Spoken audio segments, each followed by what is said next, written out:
Good evening, everyone. Welcome to the August meeting of the Council in Madison County. I'm calling this meeting to order and have invited Pastor Steve Wimmer, who recently retired as pastor of the South Meridian Church of God and has been a friend for many years. Asked him if he would be willing to come and pray over us to start our meeting. So, if you would stand. Let's pray. Living God, we thank you that you are always with us, and we thank you for the opportunity that we are gathered here for tonight, for this occasion, to think and ponder about matters that are really important for the people in our county. We ask that you would be present with us in such a way that we may think calmly, that wisdom would prevail, that your compassion would be evident, and that good things would transpire because of this time together. We dedicate this time to you in the name of Christ. Amen. You'll join me in the pledge of allegiance. Pledge allegiance to the flag of the United States of America and to the republic for which it stands, one nation, under God, indivisible, with liberty and justice for all. Thank you. Have a roll call, please. Counselor Steele? Counselor Cole? Here. Counselor Likens? Here. Counselor Grabowski? Here. Counselor Seller? Here. Vice President North? Here. President Green? Here.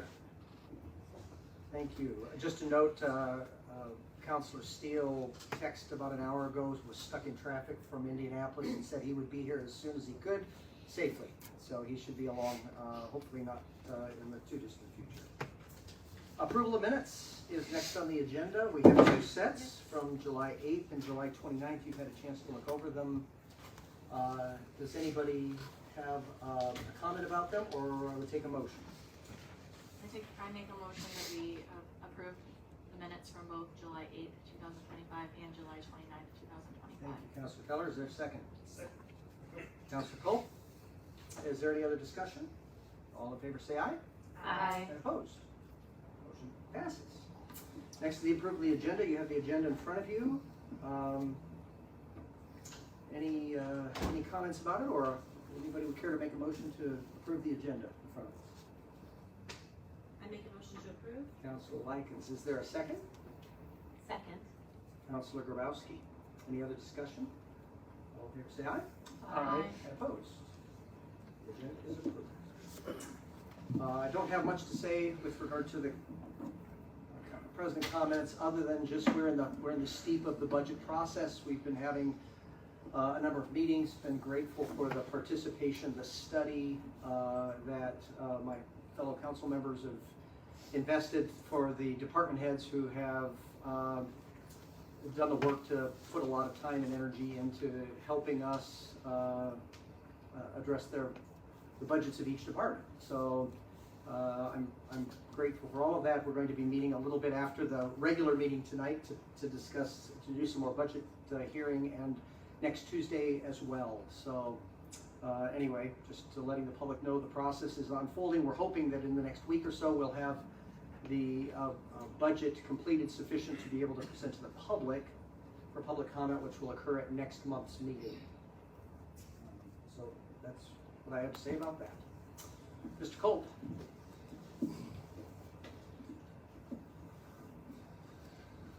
Good evening, Council. It may surprise you, but we're going to go through the cash flow spreadsheet again.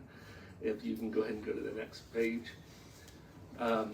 Some significant changes that we had from last month. If you look in the upper left-hand corner, we started with $44,978 for our budget for this year. This additional appropriations went to $247,640. Last month it was $51,000. We added $197,000 during last month's meeting. Reductions are the same. The net positive is $238,402, so we're up to $45,217,226. So I think we're going to be still fine at this point, but we need to be conscientious of what we appropriate in the general fund. going forward, we need to be really careful with that. If you look at the year-end number, right now we're looking at $12,812,968. One of the key things that I've adjusted during this month in the cash flow spreadsheet is if you look at the payroll line, okay, which is the top part is the receipts, the bottom part is the expenditures. The very top of the expenditures is payroll, and then the other lines is all other expenses. But if you look in July, we had a payroll of $1,740,202 for the month. So I've adjusted both August, where we have 3 payrolls, and then I've adjusted September to November to reflect the 1,740. If you look in June, we had 1,764, and May 1,725. But we try to keep an eye on that and project that going forward, what we think it's going to be. If you look at the upper left-hand corner of the spreadsheet, under January, you'll see we came in the year with $11,223,000. You know your pinch point is at the end of May before we receive settlement. And just to remind you, we did take a $2 million advance on our property tax draw. And the line below that $2 million is the $3,317,000. That's the lit of $1,066,000, which we'll receive every month this year, plus the supplemental rent, supplemental lit that we received in May. That supplemental is not a guarantee. We never know what it is until it shows up, or right before, but there's no way to budget on it because you don't know the balance that the state of Indiana is holding on our behalf. They usually tell us right before we get it. So we really can't count on that, but we've been getting a little bit of supplemental lit, but that one was a big one, so I wouldn't anticipate that again next year. If we came into the year with $12,812,000, we'd be a lot closer to making it to June without taking an advance on our tax draw. But it's going to be, we probably need to be around 13 million somewhere to get close. And it doesn't really bother me to take an advance. It's just that we need to kind of plan to be around that 13 million, and especially if we increase the budget next year from essentially 45 million to 46.5 million, we're going to need a little more than 13 million. So we want to focus on that year-end cash balance so that we can make sure we get to June when we get our distribution. Other than that, I think that's all I have on this cash flow sheet. I just kind of like to keep pointing it out, and so you understand how the cash flow works through the year. You can see real quick at the end of November. November's not quite the pinch point. Now this year, remember we still have that 2.2 million cushion we got from the supplemental lit. So you see we get down to $4.8 million in November, but that shouldn't be a problem. We'll get well into December when we get our property tax draw. So that's all I had on that. In regards to the budget, I haven't touched any of the budgets with the exception of the rainy day budget. I put another line in the sheriff's line item in the budget. At this last commissioners meeting, he proposed a contract for the capital case to hire a company to do the security at the hotel during jury sequestration. So I have put a line in there. I've highlighted in yellow and got my name in there, so you know that's really a placeholder for me. Hopefully the sheriff has more information on the overtime he expects from the capital case and that contract. I think he did. I did talk to him briefly after that meeting, and he said when Delphi hired the same outfit, they spent about $679,000 on jury sequestration for that company. I've penciled in $500,000, but you guys can do whatever you want. I just want you to know when you bring that up, it'll be highlighted. I've got a placeholder there so we know we have to deal with it. So. Are there any other questions that you have of the auditor at this time? Okay, thank you. Thanks, sir. Next, couple of items of out-of-state travel. Mr. Eads, you here? There he is.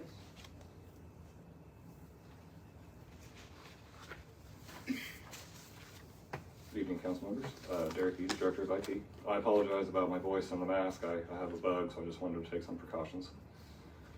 I am requesting to have out-of-state travel for one of my employees to attend a conference. It is in Las Vegas, and it is put on by CrowdStrike, which is one of the leading security companies. Excuse me. One of the leading security companies in the world. It is a multi-day conference where there will be many speakers, there will be many breakout groups, hands-on experience, and it'll be a great way to keep up with the trending threats of cybersecurity. There will be many leaders of the cybersecurity field there that we can learn off of and see what we can do to help mitigate our risk. Any questions? And the funds, you have this in your budget already? Correct, yes.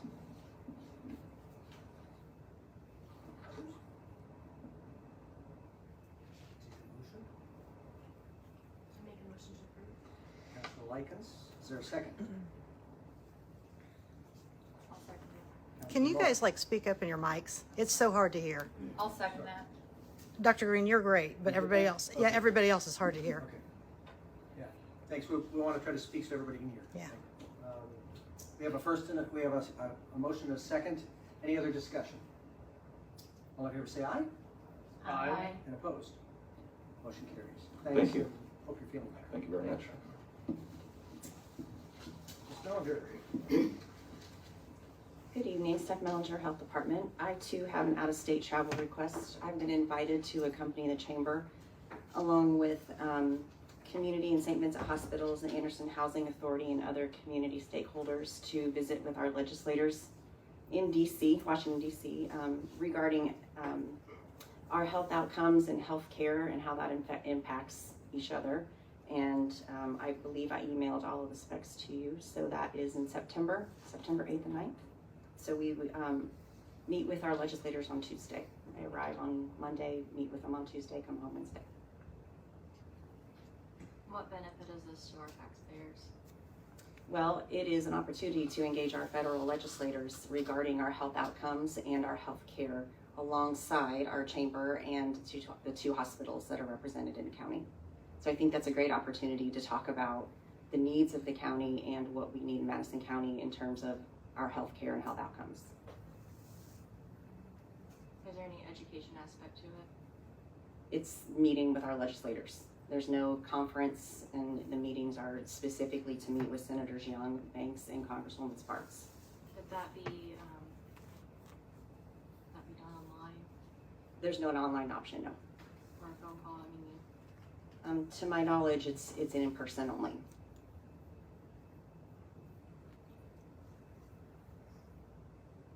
Other questions? And this is getting paid from Fund 1159. Mhm, What health is- fund. What's that? That's Okay, a health fund. Mhm. Take a motion. Make a motion to approve. Councilor Cole, is there a second? Second. Councilor Grabowski, any other discussion? All in favor say aye. Aye. Opposed? No. Motion carries. Thank you.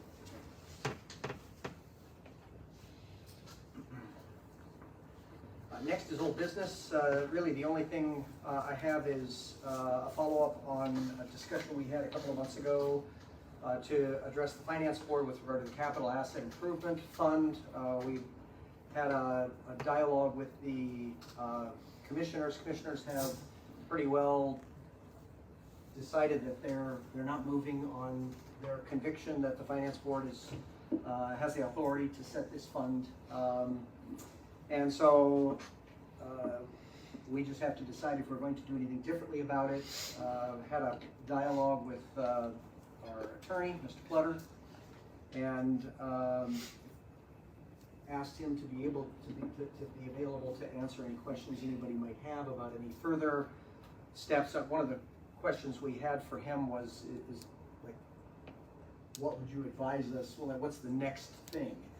And there's some feedback that we're looking to get from the DLGF, the Department of Local Government Finance, to see whether or not there's any other, to talk to the legislators, to see if there's any other way to interpret or a vehicle to attend to it. The other issue is just having us then understand the nature of the fund in terms of being able to access resources.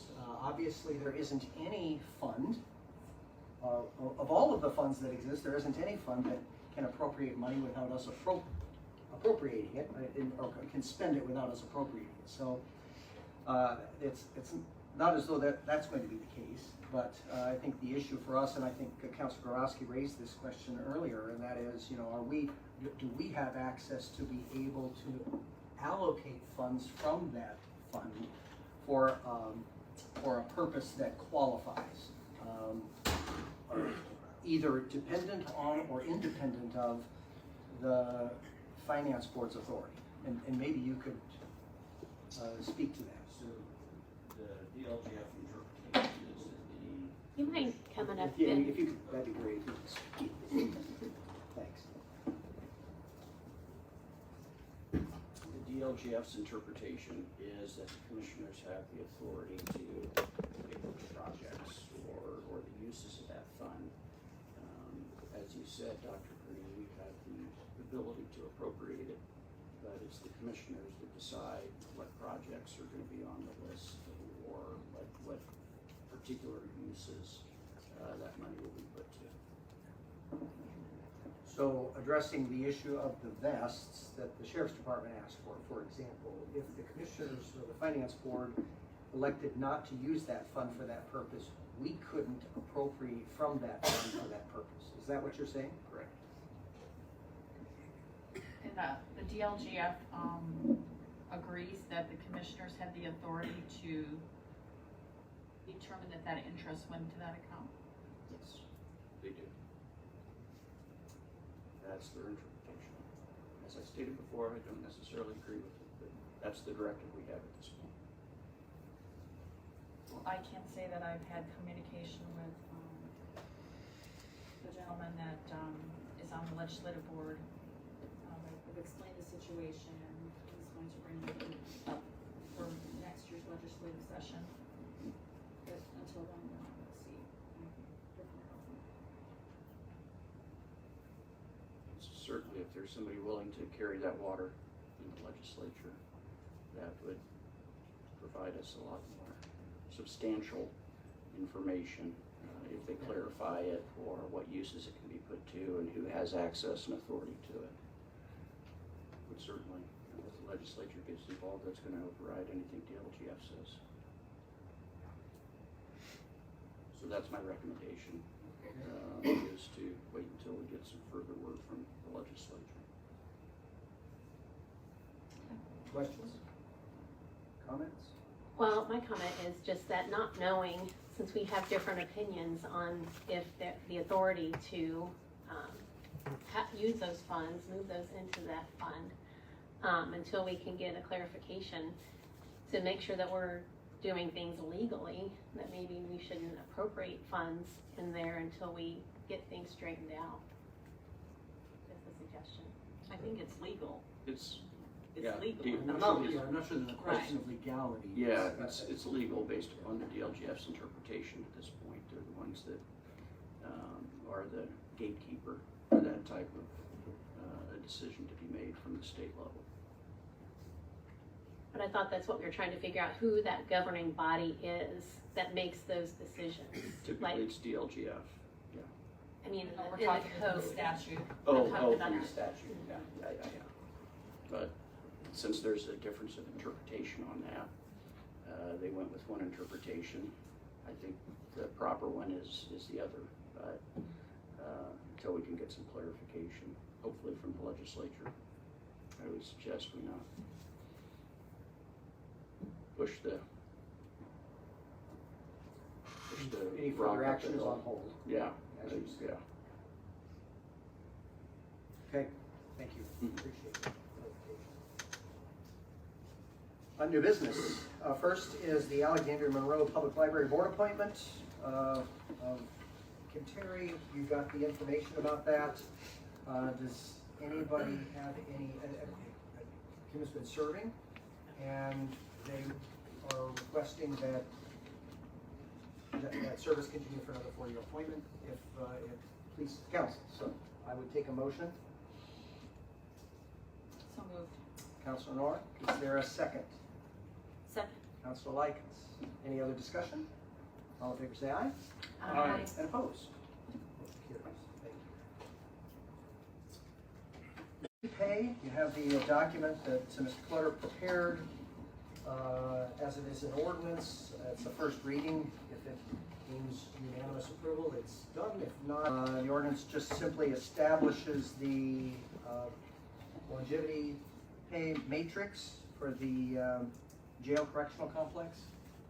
You got a chance to look at the ordinance and the numbers? Is there any questions? Anybody would like to share about that?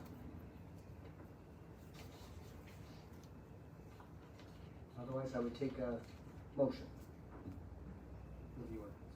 I make a motion to approve. Councilor Grabowski, is there a second? Councilor Culp? We'll do a roll call. Counselor Steele, Yes. Counselor Cole, Yes. Counselor Likens, Yes. Counselor Grabowski, Yes. Counselor Keller, Yes. Vice President North, Yes. President Green. Yes. That ordinance passes. The next is a resolution authorizing food and beverage distribution to community of Summitville out of the, from Madison County Council of Governments. That resolution is number 2025-8A, and I would read it. We'll let you read the whereases, but the resolution states that the Madison County Auditor shall disperse from the Economic Development Project funds from the county portion of the fund $16,125 to the projects aforementioned in said resolution to be applied to the project solely pursuant to the criteria adopted by the County Council Resolution 89-R-7, according to statute. Sir? This is Terry Bridges. Hi, Jerry. Evening, Yes. thank you. If you want to pass these out. This is a summary, but it kind of give you an idea of this project. So,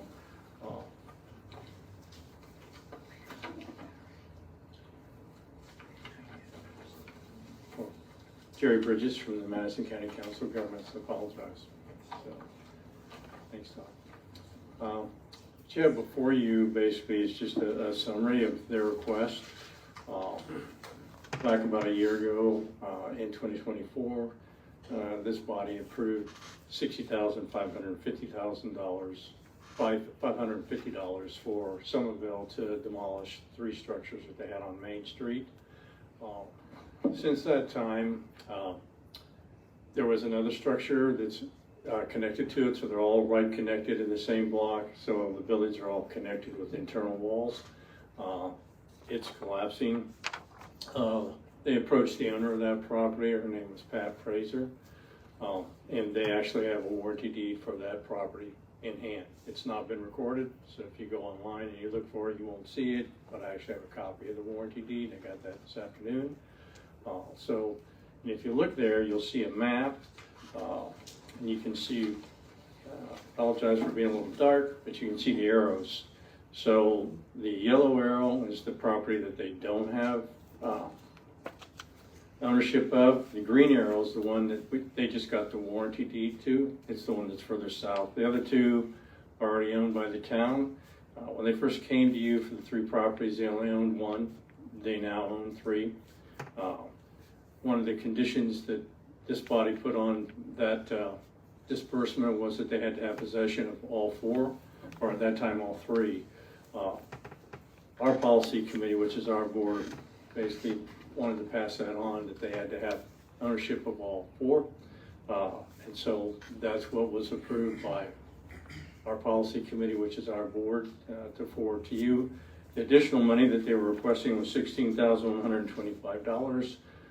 That's for the fourth structure, as well as they discovered asbestos in those structures, and you have to mitigate that and remove it. You can't just take it out, tear it up, and take it somewhere. It has to be disposed of properly. So you have to hire somebody to do it in an appropriate manner. They also included the estimate that they had on that as part of this request that they had. So they're just asking for the asbestos removal and the fourth structure, and for the cost estimate they had to have done. One other thing that I talked to Councilman Likens earlier today, but also talked to Councilman Norick, Councilwoman, and she'd requested that we put something in the resolution for no funds will be distributed until the town owns all 4 properties. That's not what was in the original resolution that was submitted to Todd for, I think, what was advertised. So you may have to amend it, and I'll let your attorney decide that. But if you do amend it, I did type it up and put it in there, so you'd have that language there. I brought those with me, so you can take a look at them if you want. And it's actually in where it says number 1 on the resolution sheet. So, but your council does say that you'd have to amend the original resolution. So.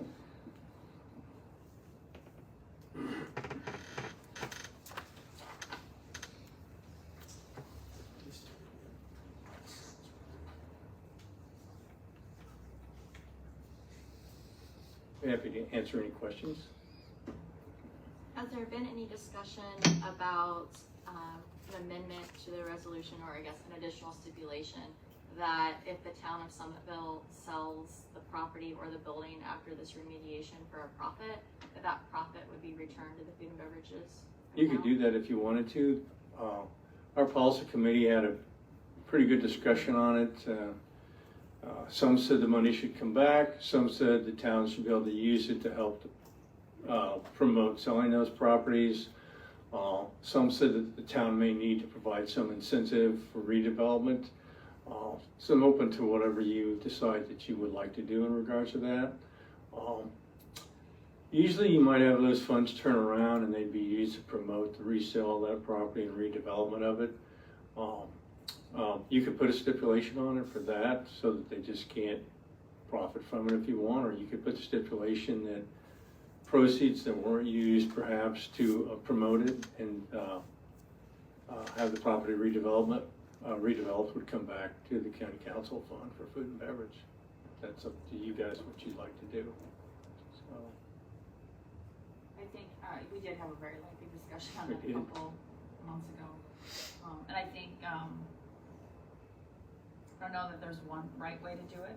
You know what I'm saying? I kind of got the idea that, yeah, it would be nice to have any funds come back.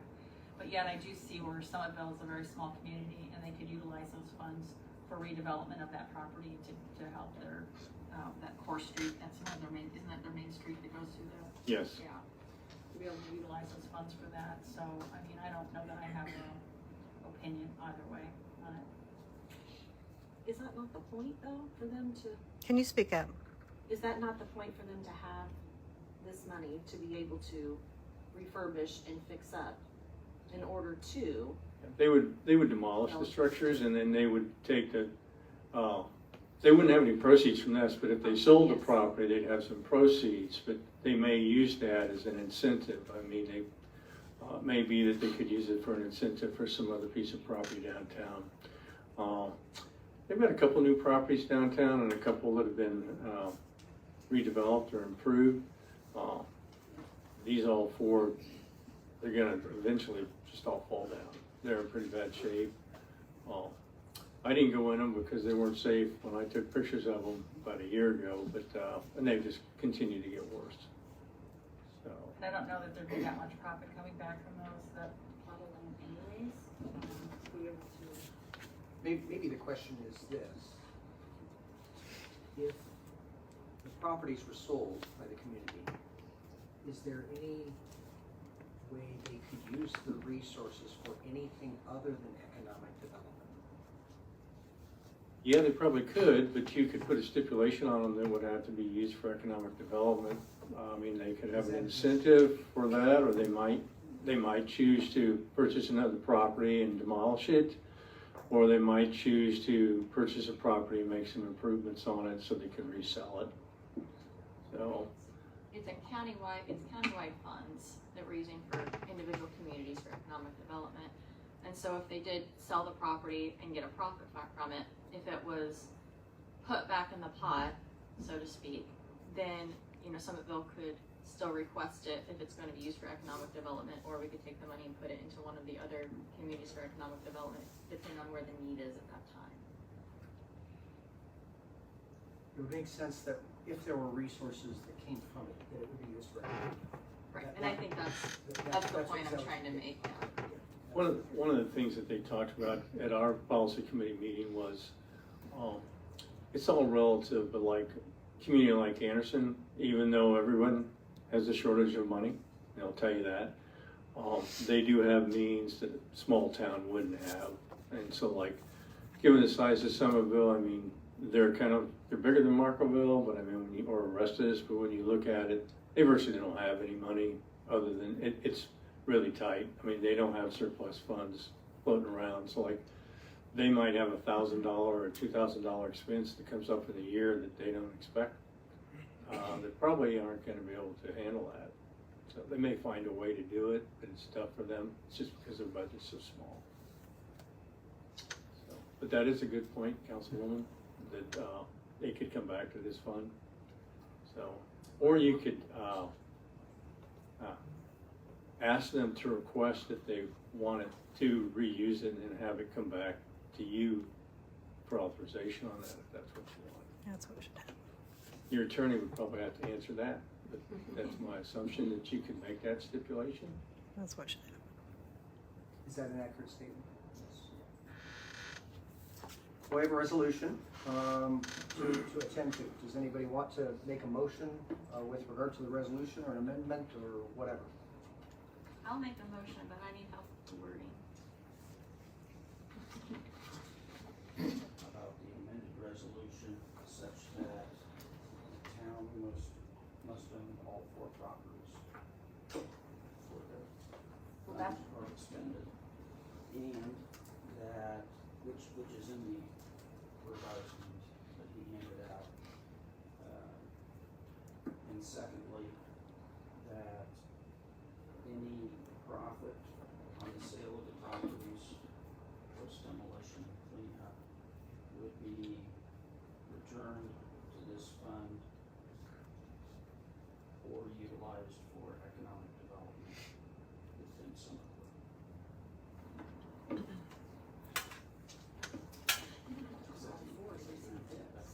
I'm sorry? So they don't have to own all 4 of those to receive this 16,000 though, that's, yes, Yes. they And do they- because they're yeah. attached. Yeah. When you made, Councilwoman, when you made the original one, the condition was that before any funds were released, they had to have ownership of all 3. Since it's 4 now, Yeah, okay. our Thank policy you. committee had made the stipulation that they wanted to make sure they owned all 4. They're all together, Yes. and so it makes sense that they demolish them all together and they have the asbestos removal one time. It's cheaper that way. And, so they've had problems with the one property owner. They're an absentee. They live in Connecticut. They've been chasing them for a while, but they're learning things that they didn't know before in terms of taking ownership. They've got a pretty good attorney, but the town council has never had that experience. And if you've never had that kind of experience, sometimes you got to take small steps to get where you need to go. So, but they have been doing their due diligence. I appreciate that. Yeah. We had a situation in Alexandria several years ago where the city paid for a building to be demolished. The county reimbursed that money, but at the end of the day, it was still privately owned. And so the county and city had no way of recouping any of that money, and also didn't, gain the property or to be able to utilize it for economic development. So I'm just trying to prevent that from happening again. Yep. So I would like to make a motion that we amend resolution 2025-8A to include that no funds will be distributed until the town owns all 4 properties, And two, that any profit on the sale of the property will be returned to the food and beverage tax fund or used for economic development within Summitville. I second that. There's an amended motion, Counselor Keller, and a second, Counselor Grabowski. Is there any other discussion? All in favor of the amended resolution, say aye. Aye. And opposed? Motion carries. Thank you very much. Appreciate your Yeah. information. That's Yes. great. Thank you. Thank you.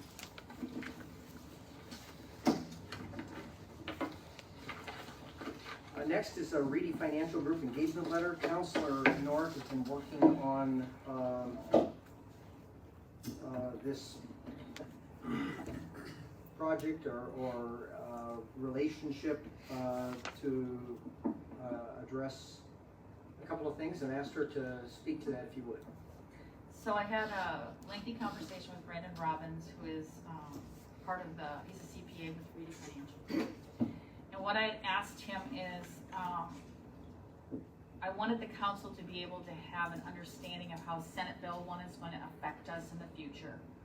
And so basically what he's going to, or what he would like to do, if we sign this engagement letter today, is he's going to do a property analysis of all the properties within Madison County to determine how Senate Bill 1 is going to affect it for the next 8 years until it's fully in effect, based upon what's in the statute now, and of course that could change.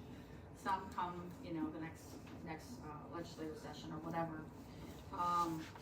But that they would be analyzing the impact of that Senate bill by doing the property analysis on all the properties, as well as that part of it. And then he also would address the first year of local income tax and how that's going to change for us as well.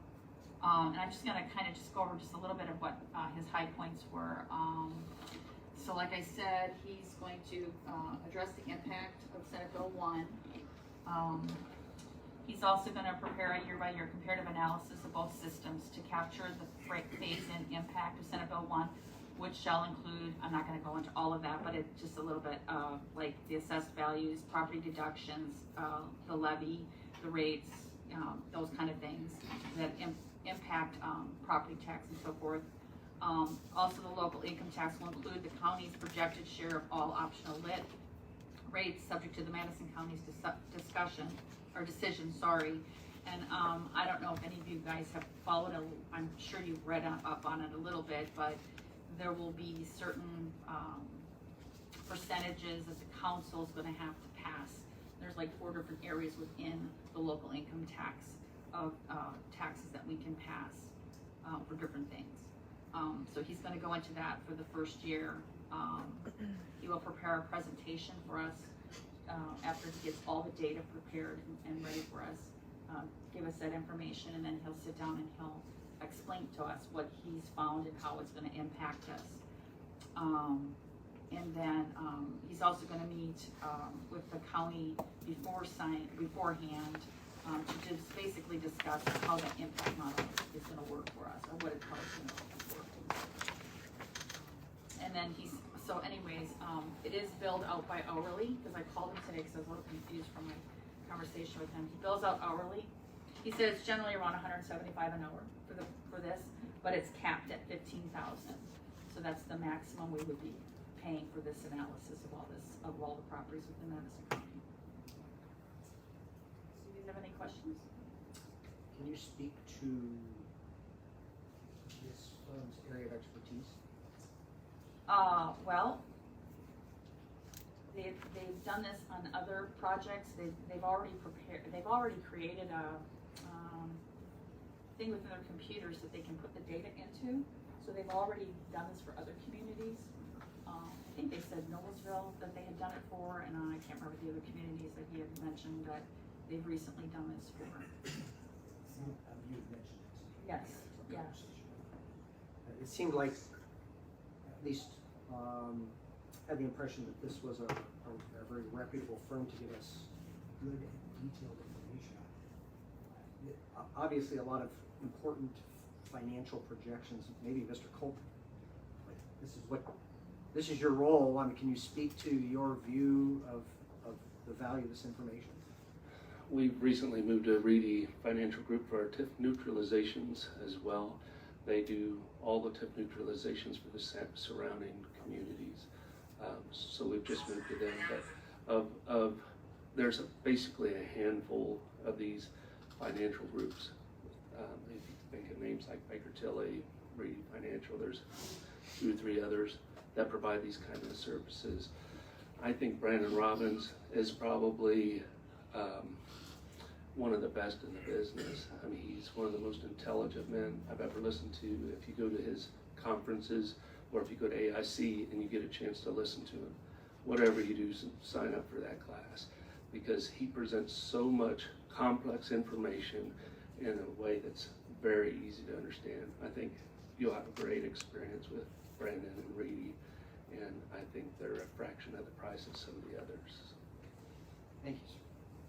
And I think it's important that, I mean, I've read through a lot of Senate Bill 1 and it's a lot. I don't know how else to say it except a lot.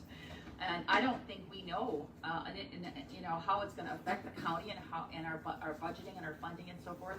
And I think it's important that we're proactive instead of reactive when it does come, and then we're like, oh goodness, how are we gonna deal with that? That it might even impact some of the decisions we make in this year's budget, you know, on how we do things. Vice President Nort, does this take into account future growth, what's on the books? Because that does impact lit and property taxes. He did mention that it would take that into consideration, yes. As a surveyor, I know we work with the impact fees and how many new neighborhoods, 8 in Fall Creek, Cream, coming in. That would be a source for what's on the books and when he anticipates getting it in. And then you can only guesstimate probably a couple years out Right. or after. Well, and like you said too, you know, it's a constantly changing process, because I don't think the legislators totally understand what they passed. So I think that you're gonna see, you know, after he's digested the Senate bill as to what it is today, that could change at the next session, and that information won't be exactly accurate, but it'll be close to giving us an idea of just how that is gonna impact us as a county. My presumption is also the tweak to it is not a full, another 15,000. It would be what little tweaks there would be if we needed to rerun it year after year. And it is, I mean, for a small amount, a nice tool to have, especially if you know there's a roadblock or a cliff event happening. I don't remember, I mean, we might have discussed that, as far as, you know, tweaking it every year. I would assume, I'm not gonna make a comment on that, I don't remember if we discussed it or not, I apologize. Do you have a time frame for turnaround? He said that, it would take a couple, let's see, what did he say here? Write it down, what did I tell you? Did I tell you? What did I tell you? I'm trying to remember, I don't think so. I don't think it's gonna take real long for them to get it together, because they've already got the program created to do it. I don't know why I'm thinking in the back of my mind that, he was talking about like maybe a month or so, 2 months to get it done. Cause I know when I was talking to him, I was thinking, oh, well, we would have that information back before we would pass the final budget. So I'm thinking it was like a month. I would just say, based on our conversations, you know, philosophically, my thought is having the best information helps us make the best decisions. I mean, you know, best practices, expert opinion, makes good sense to me. Why would we not ask someone who knows what they're doing to be able to give us accurate information to be able to best project economic impact of the bill for us going forward. I would speak in favor. Other questions or comments? And if there are questions that you have that I don't have the answer for, I can call him and get some clarification on that as well.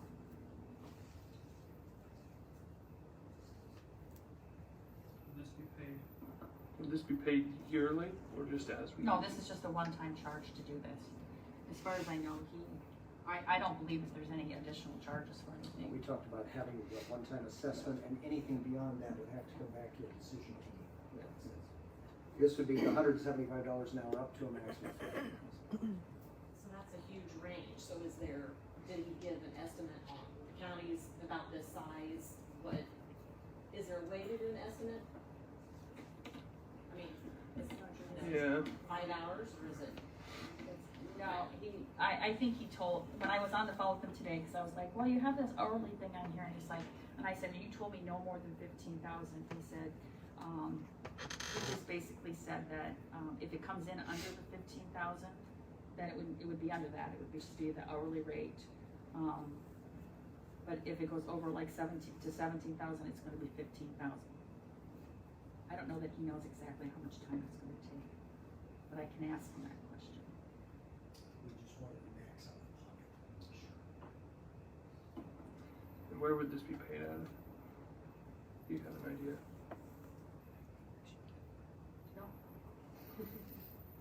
I think it's something we could I don't know, as far as advertisement, I don't know what we advertised, we were gonna discuss it today, but we didn't advertise how we were gonna pay it for it. Do you know how much it is?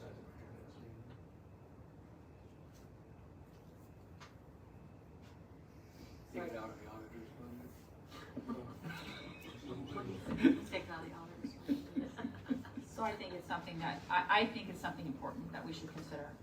I know $15,000 is a lot of money, but,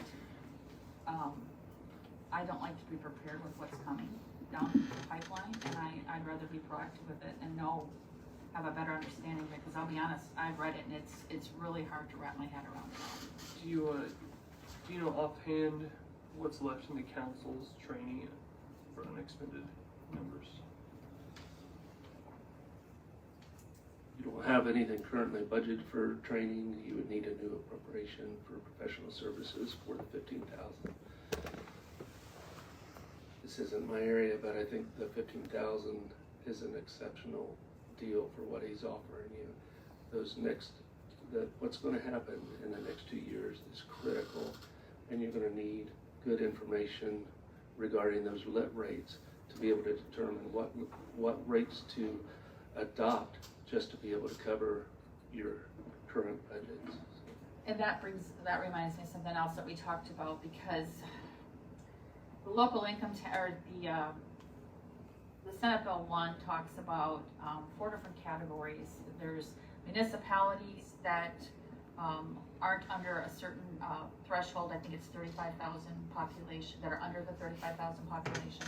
3,500 population. Did I say 5,000? I get my numbers right. 3,500, sorry, the small communities. It talks about the fire districts, the fire territories. It talks about, what are the other two? I'm drawing a blank. But the county council is gonna be the body that's gonna determine whether or not we will agree to raise a tax, and there's limits to what we can appropriate for that tax, or put for that tax, but we're gonna be the body that's gonna have to make that determination. He mentioned the fact that he said in this analysis, it'll help you to be able to say, well, I'm just gonna use Edgewood as an example. Edgewood says, well, we need you to raise a tax so that we can pay our money, so we can pay our bills. Well, it'll show us, well, what is it that they are losing by the property tax changes, and this is how much they need to make them whole again. So it gives us that ability, that tool to be able to say, oh, well, you don't need the full amount, you only need this amount. And so we can better determine what that amount would be. So maybe just save us 15,000 just in some of those decisions. Yeah, and I know that's happening with South Madison, so. If you decide to approve it, I'll advertise for you next month, so that you can consider it at your next meeting. So we'll consider it next meeting. And would there be any other questions or any comments or questions that anyone would like Councilor Nort to raise with them or to clarify? Otherwise, we'll put it on the next meeting. Okay, thank you. I appreciate the work you put into that. And if anybody wants to read Senate Bill 1 and report back, feel free. Transfers. Start with this.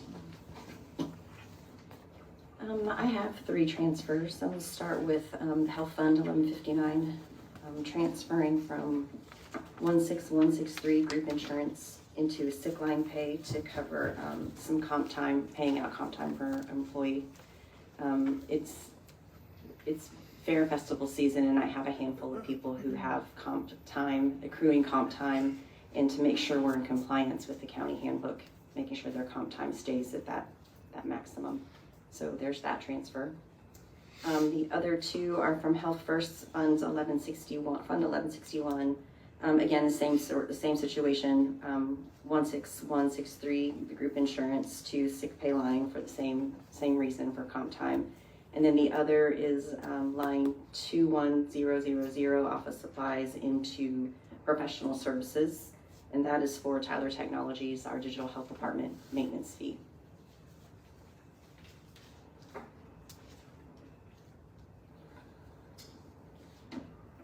Okay, we have a request for transfer. Any questions? Comments?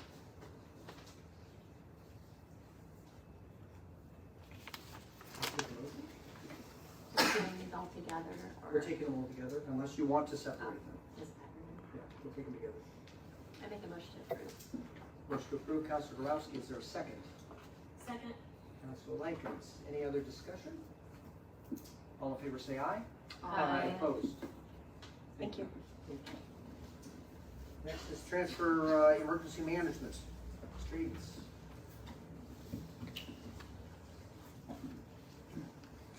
Good evening, council. I'm happy to say I'm here not to request new money this time, just a little bit of help. To fill you all in, you all know that Madison County was included in the presidential declaration from the April 2nd storms. From our discussion during our budget meeting, I come before you tonight at your suggestion to ask to transfer the already budgeted unused portion of my deputy salary from the first half of the year to several accounts to help replenish what was severely drained through all of these storms. Right now I'm requesting $19,350 from that line item only that has not been used so far this year.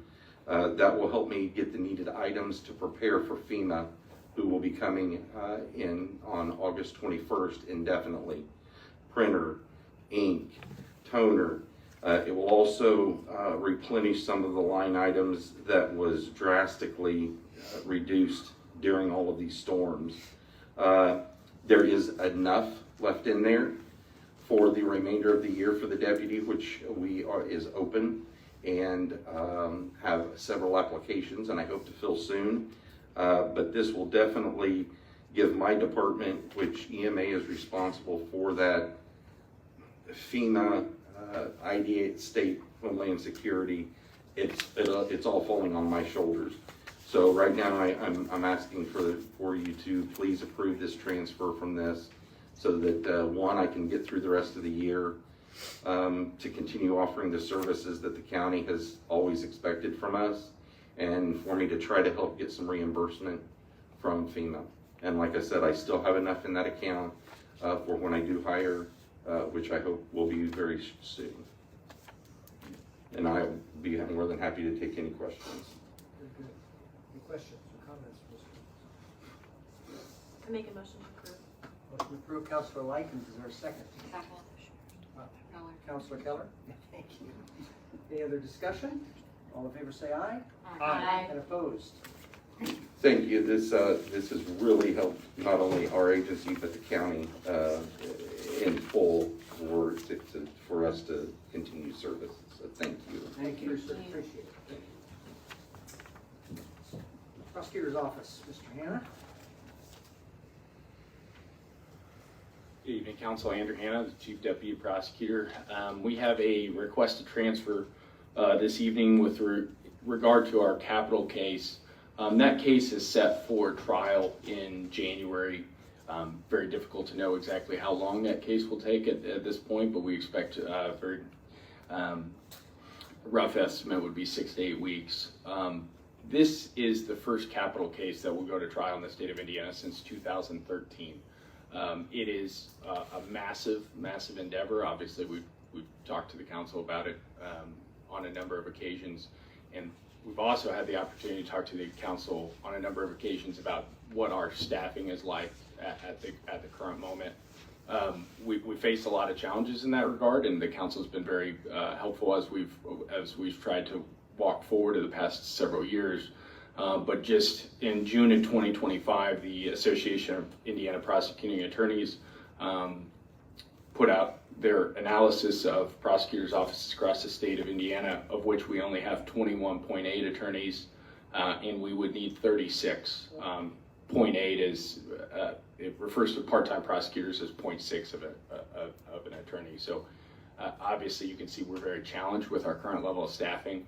At this time, we're coming onto that as we're coming up to trial, where we really need to have the deputy prosecutors that are assigned to this case fully removed from their caseload and only focusing on this case.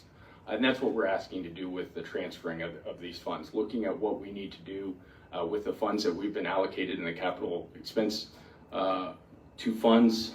I've talked about this from the beginning, that the biggest thing we would probably need is some help with our staffing for that time being. So what we're asking for is an additional, be able to backfill a deputy prosecutor position for 7 months. This goes through the end of 2025, and then would be a 3-month request in 2026 from our funds. And we've spent obviously comparatively very little compared to the defense as the nature of the case.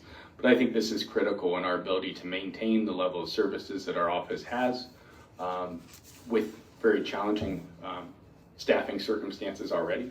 But a case like this is just round the clock. I mean, it's everything that we're going to be living and breathing, 3 of us. We already have for about 3 years, but this is really the crunch time. And we owe it to this case to be as fully prepared as possible. And so this will allow us to do that.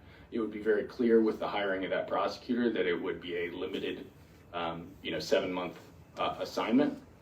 Unfortunately, as I'll knock on wood, we will inevitably have prosecutors leave our office during that time, and we could absorb, that person into another position. We also have a couple other challenges as we face right now. We just had a prosecutor go on maternity leave a little early, and then we have another maternity leave coming up soon. Obviously, those are situations we have to deal with, but we're already very challenged in our staffing, and this would be something that would really help us as we move forward through this case.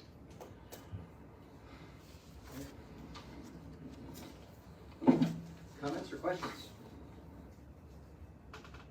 Just to clarify for everyone, so this is funds that you already have Yes. appropriated in the rainy day fund, we're just transferring them from one line. That's right. And then I think we also made this request in looking, now I can't promise you, depending on what happens, obviously circumstances could change with reports that we get back and stuff like that. But I think with the remaining funds that we have, we should be able to get, all things stay the same through the end of the year without asking for additional money through that.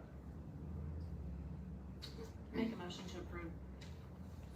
Motion to approve, Councilor Likens. Is there a second? Second. Councilor Grabowski. Any other discussion? All in favor say aye. Aye. And opposed?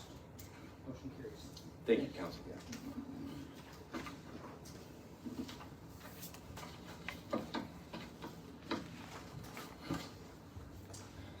Surveyor's office.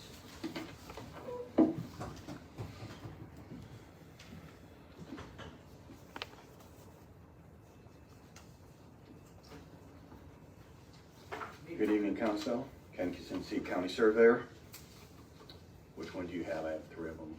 The Cornerstone Cornerstone Perpetuation Fund transfer. The 1,000 or the 50,000? Okay, the 1,000 is from account 44 to 3,900. Machinery, I was budgeted 60,000 for that account. That was to buy the truck and so forth. Truck I paid only 45,000 for the truck. I bought a 2024 new off the line, so I and got the rebates off that.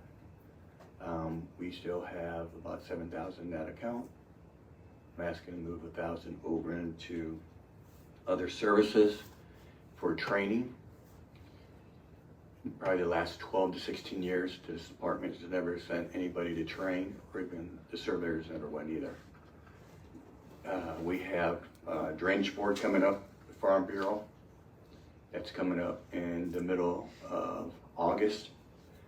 And I'd like to take 3 people from the office to the drainage school.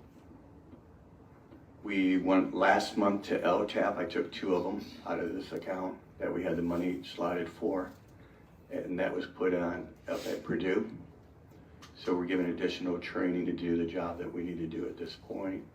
So we're just asking to move $1,000 from machinery over so I can take 3 additional associates for additional training for that one. Any questions? Well, I talked to Todd earlier today because I know that we have the elected official training and that generally you can take the per diem out of there.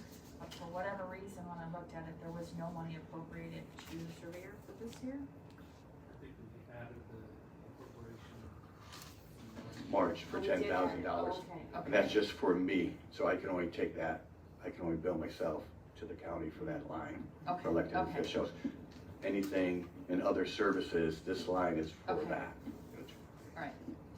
Sorry, someone wanted to ask. No, that was the question I was Okay. gonna ask. Any other questions or comments? Take a motion. Make a motion to approve. Counselor Culp, is there a second? Second. Counselor Grabowski, any other discussion? All in favor say aye. Aye. Opposed? Motion carries. I have another one. You'll come back. I'll come back. Yeah. Sure. Ms. Bassett. Look at this. We're transferring 100 grand. We certainly don't know how to appropriate money around here. Good evening, Council. Jessica Baston, County Engineer. I have a transfer request in front of you this evening to shift $100,000 from the miscellaneous repairs account within the Cumulative Bridge Fund to the culvert materials account. And the reason for that is that this year we are anticipating ramping up, excuse me, our contract paving significantly. And ahead of doing that, we go in and replace the culverts before doing the paving. In order to do that, we need to purchase the materials, and we found that it is cheaper to purchase the materials through the county rather than through the contractor. And so this will allow us to do it that way. Happy to answer any questions you have. We didn't anticipate doing this much paving at budget time last year, so that's why the number was lower. Take a motion. Make a motion to approve. Counselor Grabowski, is there a second? Second? Counselor Culp. Any other discussion? All in favor say aye. Aye. And opposed? Thank you. Motion carries. Thank you. Okay, on to new money, miscellaneous funds for the highway fund. So I talked with Mr. Harless today because he couldn't be present and he wanted to know.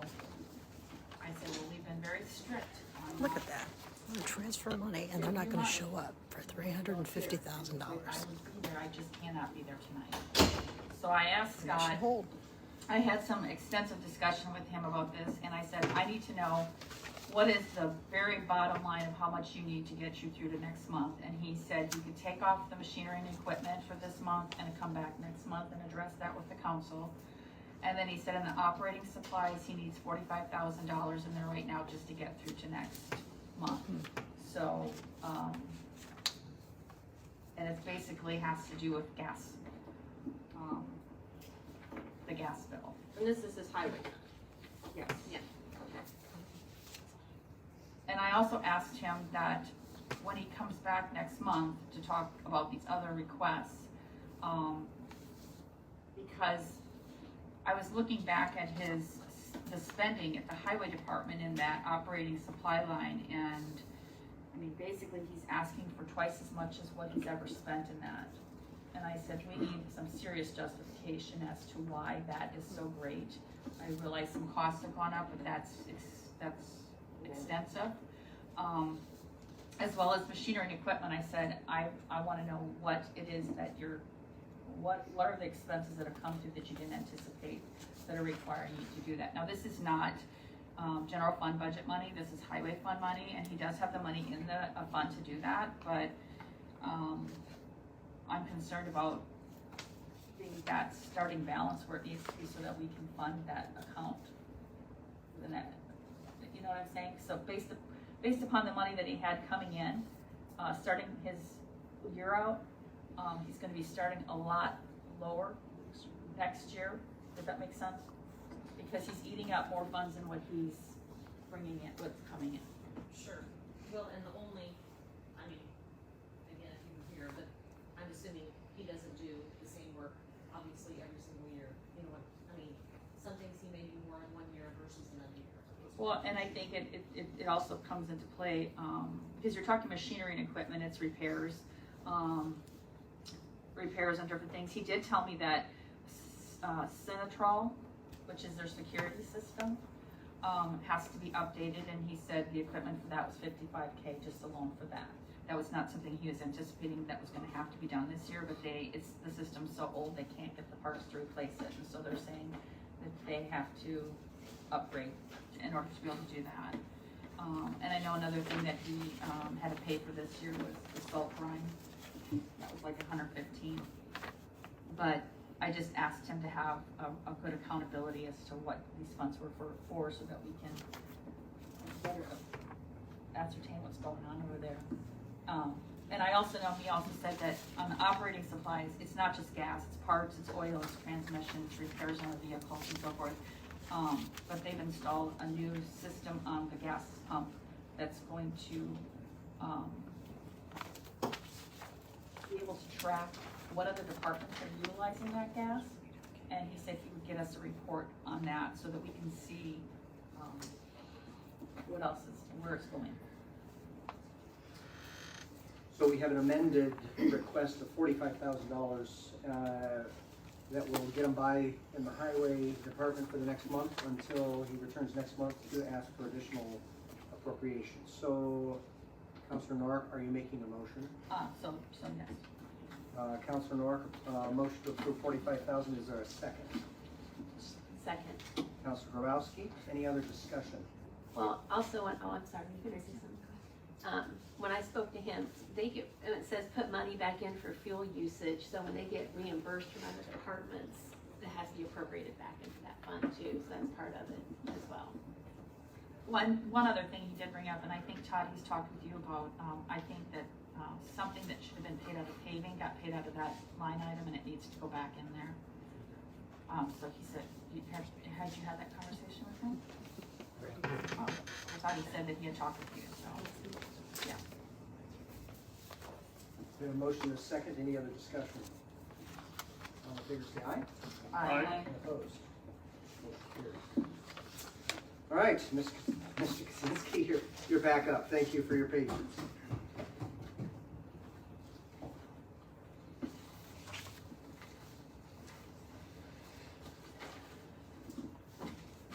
All right, part two. Which one do you have in front of you this time? 50. The 50,000. And this ties into 5 months ago I came to you and asked for another associate, which you were gracious enough to let me hire. Part of that, I told you I would come back and give you a report card and give you an idea of what we're doing at this point. Here's our cornerstone map. You guys are more welcome to pass it around. The dots are the ones that we have done. I have a breakdown here for you.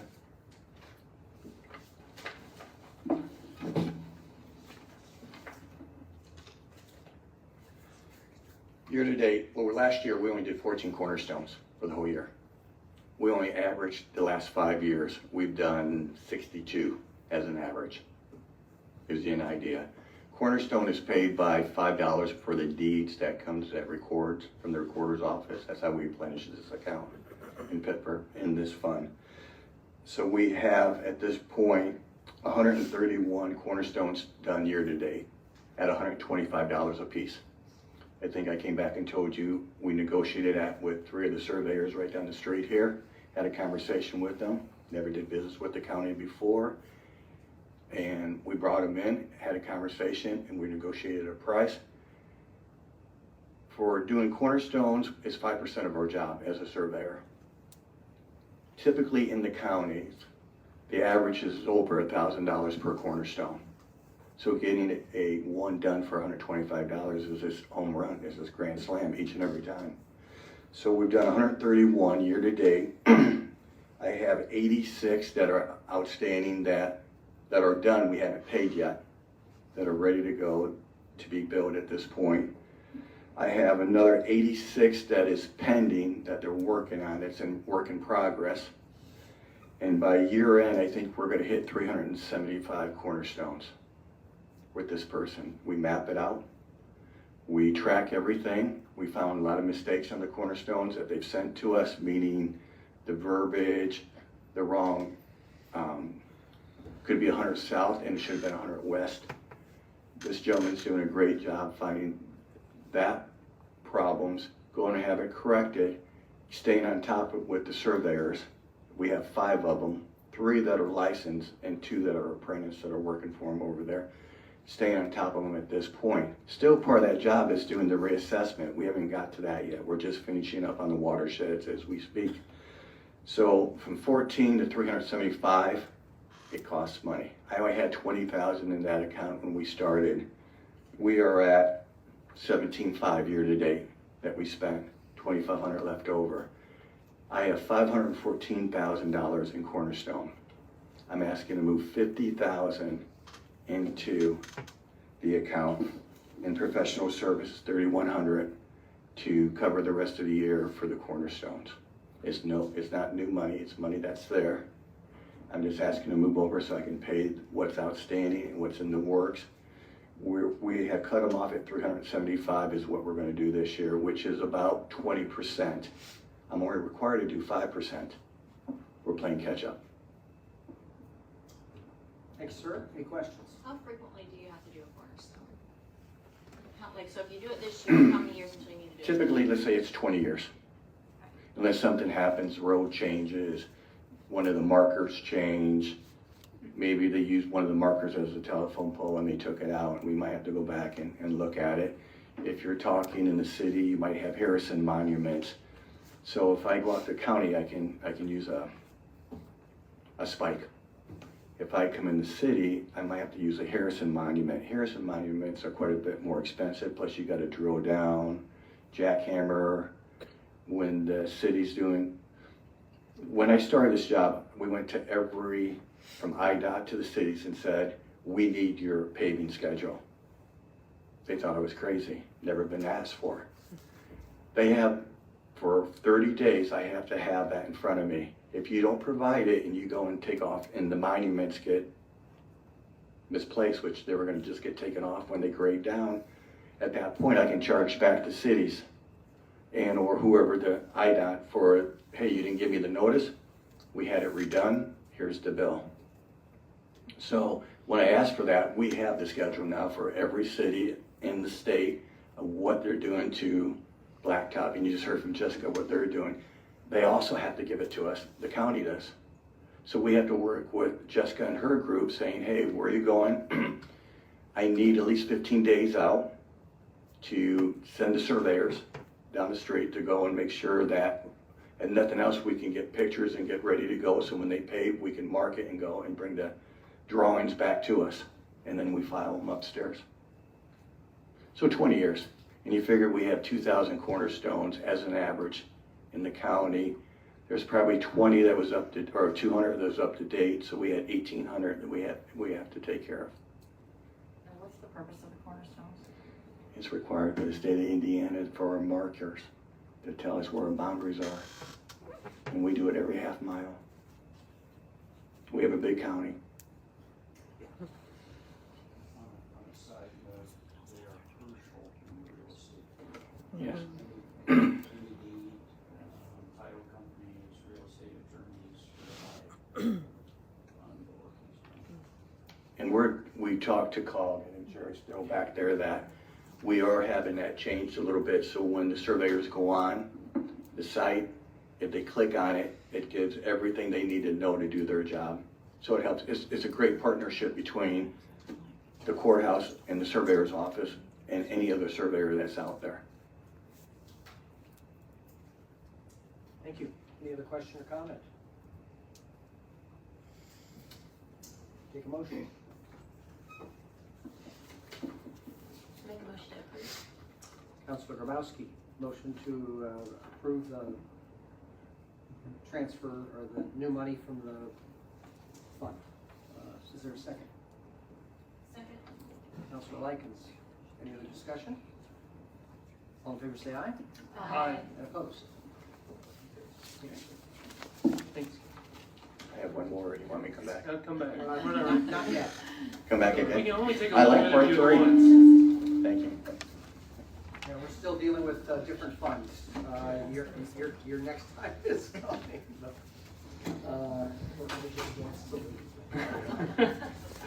Sheriff. Council, John Beeman. Ken needs to come these monthly like I do, and that way we know the pace of these things. Right? My stuff on the 11,000, I think you saw in your packet that the county received an $11,000 check, and it's part of a settlement in a case on medical expenses that come back to the jail. So that's what that 11,000 is. And then the 15,000 is in our sex offender fund. We're just moving that over to pay a bill with that.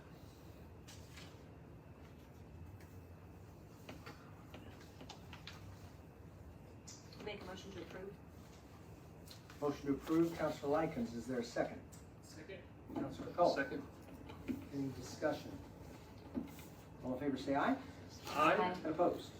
Motion carries. Thank you, Council.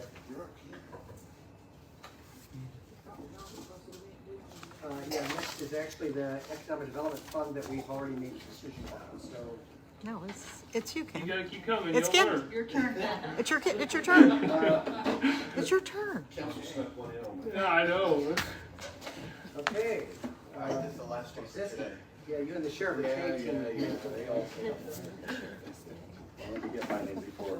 I have a video for you guys on this next one here.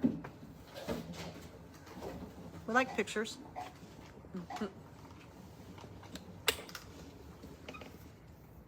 What you're looking at is a remote control robot mower. Pricey, $62,000. I'm asking for $20,000. The highway department will pay $42,000. We are gonna share it between us. I spend about $180,000 a year on mowing ditches. This ditch is Andrew Jones, which if you go out on 9, it's to the right. There's a lot of water. I had a couple other videos, but they were too big. I was one that ran it, walking through the ditch with water in it. And this thing just went through like it was butter. So at $187,000, if I can cut, let's just make it simple for math. If I could save $75,000 a year for the drains, this drain I spend $4,000. It only brings $4,000 in. I can only mow it and spray it. So if there's a problem, meaning a blowout, meaning that somewhere down the 3 miles of this drain and it doesn't drain because it just blew out, we still have to repair it. Hopefully I can put that drain in the red for 3 years. But I had 89 drains when I took over. We're down to in the 40s right now. One thing we do is we don't spend money if we don't have it. When a farmer comes up, calls in, or a homeowner, and says, hey, I have this issue, we first look to see if we have the money in the account. I hate to say no, but sometimes we have to say no. That's part of that reassessment. We have to come back and revisit this reassessment and these drains this year. But if I spend 22 and in this drain for 4,000, and if I can save 75,000 a year, it's just a no-brainer at that point. It will give me some freedom to be able to do some stuff in drains where I won't have to say no because it doesn't bring enough money in. This is one of the top 10 drains that we are going to go after to raise the assessment. I mean, don't quote me here, it's like $5 a parcel and $1 an acre. That was back in 1990. Prices are different today. So I'm asking if I can go in with the highway department to buy this. I know that I made a comment, I want to come and ask you guys for any new money after you gave me that new associate. But this is a different associate. But here you are. But I'm not paying FICA and SICA on this one. This is a different associate. But, no. And I'm trying to be proactive instead of reactive here, you know. Who's gonna run the remote? Do you need somebody for that? Well, I still have a part-timer for 15,000 that we're gonna hire out, but doesn't mean that me and the manager of the drain supervisor, Ken Parks, that we don't go out and do it just for the rest of this year until next year. I'm not gonna tell you it's not a stretch, but if I don't ask, how do I know at this point? We're always looking way to save money for the county and also to the taxpayers and the taxpayers in the watersheds. This is just another way of thinking outside the box here a little bit. What kind of lifespan does this thing have? Sorry? What's the lifespan on one of these? You know, he said 10 years. Maintenance, we get 3 years, 3 to 5. If we buy it now, I think he said we get 5 years. So if something would happen, they repair it. 10 years, you have to go back and revisit maybe the tracks or something there. If you maintain it, and this is one that I would want to maintain personally in the surveyor's office. And the reason I say that, I'm not trying to put anybody down, but sometimes we don't take care of our vehicles in this county. I had one that was not very good. Isn't that the truth? I think you treat it like you own it. If you treat it like you own it and it was yours, you have ownership into it, then you maintain it, they don't get tore up. And you watch, and like in this, you just don't put anybody out there because you got a remote control and you're doing this and you're watching that.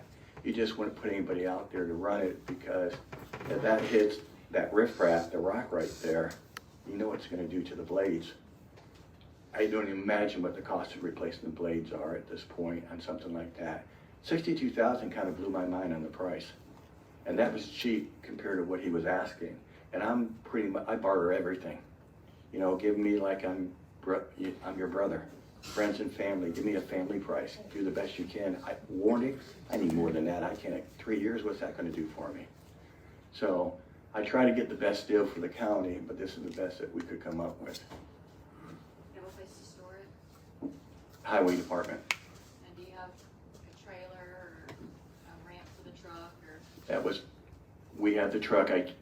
I gave the highway department 2 of the old trucks that we had in the surveyor's office that was in dire need. And we weren't using them, so there was no reason paying to go fix them and let them sit there at that point. So I've saved money in that part of it. We're gonna use one of those trucks and they have a trailer out there to put it on. What's the highway department gonna use it for? See that ditch right there that it went up to? When they have to mow in areas. The problem with mowing with the highway at times that they get in situations where they can't use the big John Deeres and the tractors and that would just come in perfectly to take care of their needs or what they need to take care of. So do you have a mowing budget?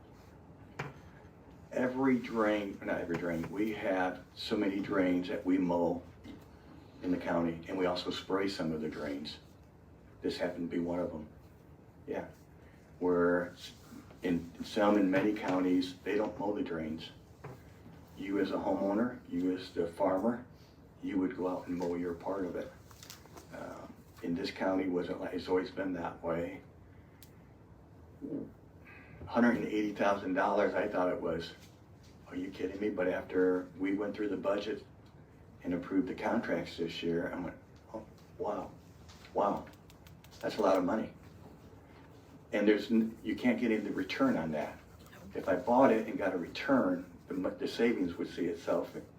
You know, first year, let's say I save 60,000 for map purpose. Next year, maybe I save 75. The third year, we save 100. You know, to me, that's just saving taxpayers money at this point and saving some drains where we can go and take care of some needs and some drains that we've had to say no on. Is $20,000 paying for the mower and maintenance? You know, 20,000 is just a portion of the 62,000 that it is. Yeah. But what are we getting for our the 20, like, is there gonna be maintenance? Is there gonna be more money requested? At a later date, there will be. I mean, we're gonna have to maintain it, but Like, it's not in the budget, your budget? no, but at a later date, I mean, if I gotta maintain that, change the oil, get the blade sharpened, so on, that's cost of doing business that we need to build into the budget. To go out and say I'm gonna have to replace the deck or the motor, because somebody wasn't paying attention, now that will be, I couldn't even tell you what that would cost. I mean, 62,000, that's the price of the truck. I mean, my truck was only 45, that's 62. You know, but it does everything for you that you want it to do. If you need to get into these drains, if you want to go up 45 degrees banks, that would do it. And that's not the high end. I could find you a Cadillac for quite a bit more, but it's also not the Kia. We're meaning that you use it a few times, next thing you know it breaks down. What's that going to cost me? It's going to nickel and dime you to death. This is probably an Oldsmobile if I had to consider it looking like a car. It's not the Cadillac, it's not the cheapest. It's just higher than a Chevy, and it's just a beast. Any other questions or comments? Ken and I spoke earlier, and you put it pretty simply. Can you speak in your mic? You put it pretty simply that what is the current mowing contract at this year? 184,000 and change. So That's your. To different, well, we pay it out of the drains. It's not in the budget. We pay it out of the drains, so when we get settlement in the spring and fall, the money that's in there, we look at what drains, like this year, when I got in, we had to look at, okay, where's the mowing? Which drains do we spray? We bid it out. It comes in front of the drainage board. They approve it at that point. So we have, let's say 10 vendors that mow for us throughout the county. So it's not something that I picked and said, okay, we're gonna do this. It goes to the drainage board. We sent out a bid packet in the beginning of the season. They sent it back to us. We sit down, we put all the numbers together, and then we bring it to the drainage board and we present it to them. So Like this Andrew Jones drain right here, like I said, 4,000. I think we have one bid that somebody wanted to mow it for like $11,000, $12,000. I'd go out and buy that, and if I had to go pay $12,000 to pay somebody to mow that drain. It just blows my mind what sometimes people bid the county because we have money. Oh, the county has the money. Oh, you can get the money from them. Well, that sounds great, but in reality, it doesn't work that way. So 4,000 was the cheapest. Now, would I have paid that outside this building in my world? No. But that's what they're bidding. That's what is being bid in the county at this point. And 4,000 for that drain is the cheapest I could find to have it mowed. So the current contract is 182,000 Contracts plural. contracts. So with this new machinery, next year, let's say you have it next year, what is the new contract going to be? Well, Estimate contracts. we will put it back out for bid. Every drain that we mow, we'll send it out. We have a bid sheet that they will tell us what they're going to bid per drain at that point, and they submit it back to us. What's your guess? Because you gave me a number earlier. That I can save, or what it's going to be? What do you think your new contracts are going to total up? Well, let's assume everything is going to go up. Let's just make that assumption. If we work on hypothetical 5%, which is probably a low number, at 10%, you're talking what? 18.4, 5%, you're talking 19 or 9.2. You're just this side of $200,000. Again, the drains pays for this. This is not comes out of a general fund. The drains do pay for this, and who pays for it is the people in the watershed per drain. So if there's 150 customers that's in this watershed, they pay the price, and they're the ones going to pay to have it mowed. So I guess my question is that if you had this mower, you wouldn't need to necessarily contract out some of that mowing, correct? This is one I would not contract out. This is a no-brainer to me. I have a few of these, probably between 10 and 15 that are no-brainers, that we can do it ourselves. We can go out there, go pick up the truck, spend a day, and go mowing and take care of it. So when we were talking about the contracts, you said that if you were able to get this, then you thought that the contracts would move down X amount due to the new addition to your team. I think we could drop it realistically without giving you a ballpark number. If it went to, let's say it went to 200,000, hypothetical. Yeah. If you drop 75,000 the first year, what are we talking? That's a almost 35% decrease. Would you not take 35% decrease? Right. I mean, to me, it's just numbers now at that point. And the next year, if you could drop it another 20,000, you know, you're dropping 50 points off. I mean, to me, you're just leaving the money on the table if you let these vendors or these contractors mow, because they're making the money. Why not the county save the money and the taxpayers save the money in the watersheds, and then we take that and reinvest the money back into maintaining some of these drains that haven't been touched. This hasn't been touched for years. The city's coming down and there's right to the right of that is where the city's putting a new water main, a well and everything. We tried to get them, the city, they're gonna go down 9 now, and we're still under discussion with that. I tried them to come down the Andrew Jones, that ditch. Let the city pay for fixing that ditch. They chose not to want to go down that road, and they decided to try to buy easement from the people that live on 9. The only problem with that is when I do a reassessment on that, the people on 9 that made the money off it now gonna have to pay me back, because they're gonna raise the reassessment on this drain to fix it. If the people, and I've had 2 meetings with the group on this drain, if they would have said to the city, we're not selling you easement, go down the Andrew Jones drain, it would save the money. They, for some reason, chose not to want to do it. They have an attorney, and okay, if you guys go this route, once we do this reassessment, and it will happen, your price is going to go up per acre and per parcel. And you can't change that current contract for this year? No, it's already set. I mean, we've already sent that out back in March, so you couldn't go back and tell somebody that, hey, we're going to pull these from you. It wouldn't. So really, that's not good business. This would be a great thing for next year, but as of this year, can't really do a whole lot due to the contract. Well, I would say it like this. If you have $20,000 laying around, and if you'd like to give it to the surveyor's office, it doesn't ask for much. I'm just throwing that out there. Work with me here. This would be a great investment. If you're asking me to wait till next year, I understand that. I know this is a wish. I was hoping for another W, but it might not happen. And I can understand and accept that, but I'm trying to give you the example that I'm trying to be proactive instead of reactive, that how can we save money for the county? And to me, when I look at stuff like these are no-brainers that, hey, it makes perfect sense, we can save money. And I was gonna start off and say, hello, friends, can I have your help here? But Can you take the money out of the ditch fund? That's what I for was the gonna beginning of I knew the you were year? gonna, no, I don't wanna do that, and I thought about that, and the only reason the problem taking the money out of the ditch funds all the time, and I could take it out, is that farmers are complaining. You guys always take money, there's no money for my ditch. You know, I wanted to stop that. I think there's a point that we need to stop stealing from this drain, whatever, down the road. We've done that in the past. That's just not me. I'd rather say, here's the money we have. Can we make it work or not?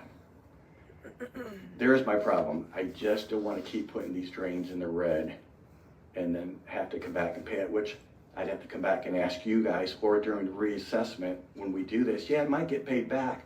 But if this group is in a watershed and you tell me no, and this is my drainage board, and they said, well, that's great that you said that, but we're going to override you. We're going to say, yes, we need to raise this assessment. He might want $12 a surveyor, but we'll give you $6.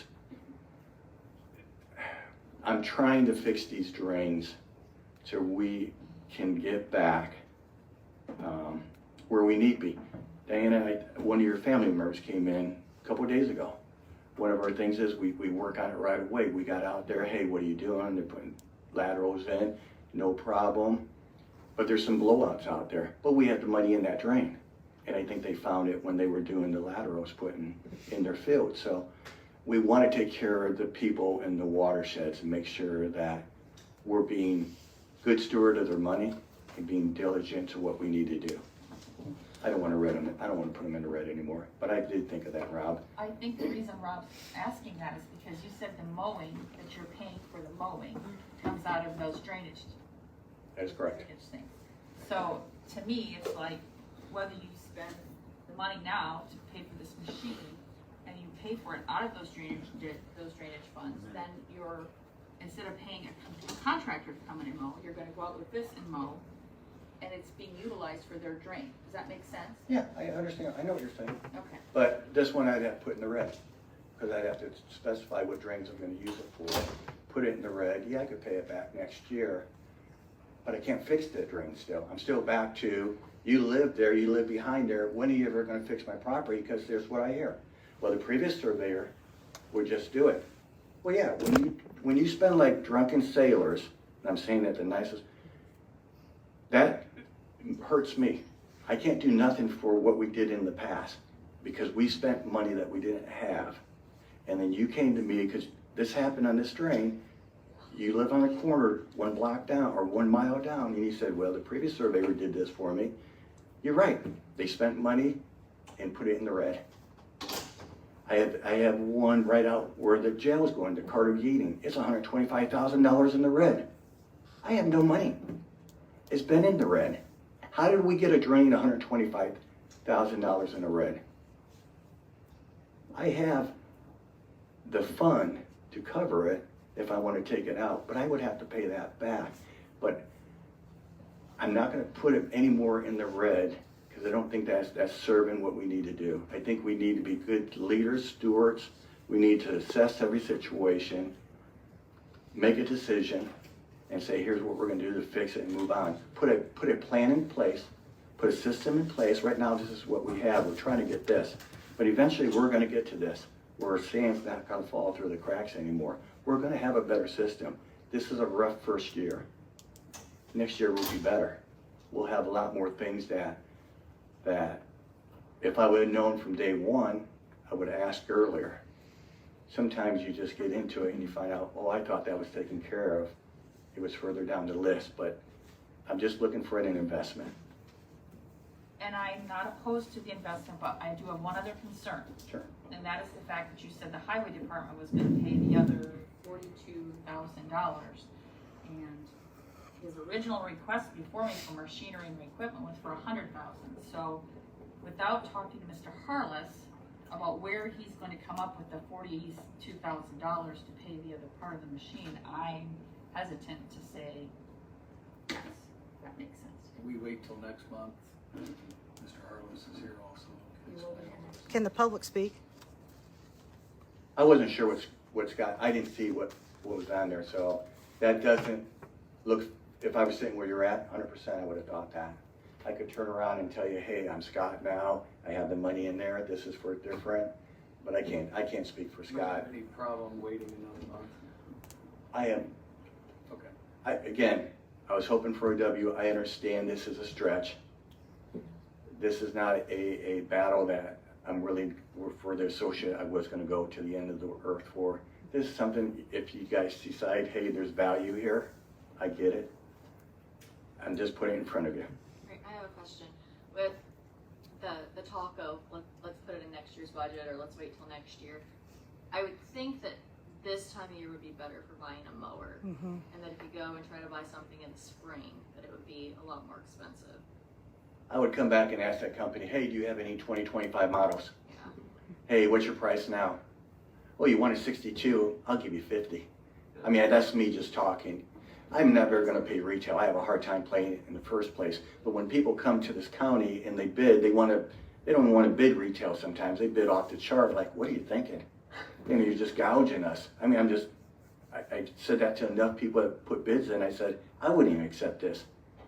Really? I said, you want to sharpen your pencil, take it back, bring it back to me, I'll look at it, but I don't know why everybody believes county has unlimited funds, which we all know it's not the case, but if you ask me next year, I'd ask the guy, if you have one of these still, I mean, that's a huge investment, inventory sitting out there. I'll be happy to help it off your hands. You might not make the profit you made, but you know something, you made the profit all year, I'm just helping you out. Let me help you. Well, comments that I have on that. First of all, I appreciate you being proactive in these things and the work that you are doing in the surveyor's office. It doesn't go unnoticed. As far as this particular, I know you don't want to spend it out of the drain funds because it's going to put it in the red. But to me, it seems like it should be funded by those who receive the services from this equipment. Whereas with coming out of the general fund, that's a county-wide fund. And not everyone in the county is receiving services from this equipment. That's just my thoughts on that. I understand that. I really like the concept, and I really think that we should be rewarding elected officials and department heads that are finding creative solutions and ways to, like big picture ways to save the county money. So I do like, when people bring us a plan for investment type things, I feel more likely to approve it. But you'd like to see those expenses come from where it's being saved from. I don't disagree with you with that. I'm just applauding Absolutely. and creative solution. And I'm hearing we're grateful for your efforts. Is that a yes? Also, Can we get a roll call? Can we get a roll call, please? It's always good to be hopeful, but you know, until there's a motion to approve this or not, otherwise we will probably pursue Councilor Steele's recommendation of bringing it back next month. If there's an interest in hearing it with the presence of the highway can department. we go ahead and do public comment on it? I'm sorry? Can we go ahead and do public comment before we If make there's a a motion and a Do we second. have to have a motion? Is there a reason to have public comment? Yeah. Well, I mean, it's on the agenda as public comment. That's They why can it's comment on. next Yes. month. What's that? They can comment next month. I'll make a motion to approve. I'll second. A motion to approve, Councilor Keller.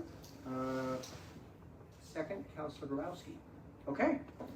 We'll have public comment. We have anything to share about this.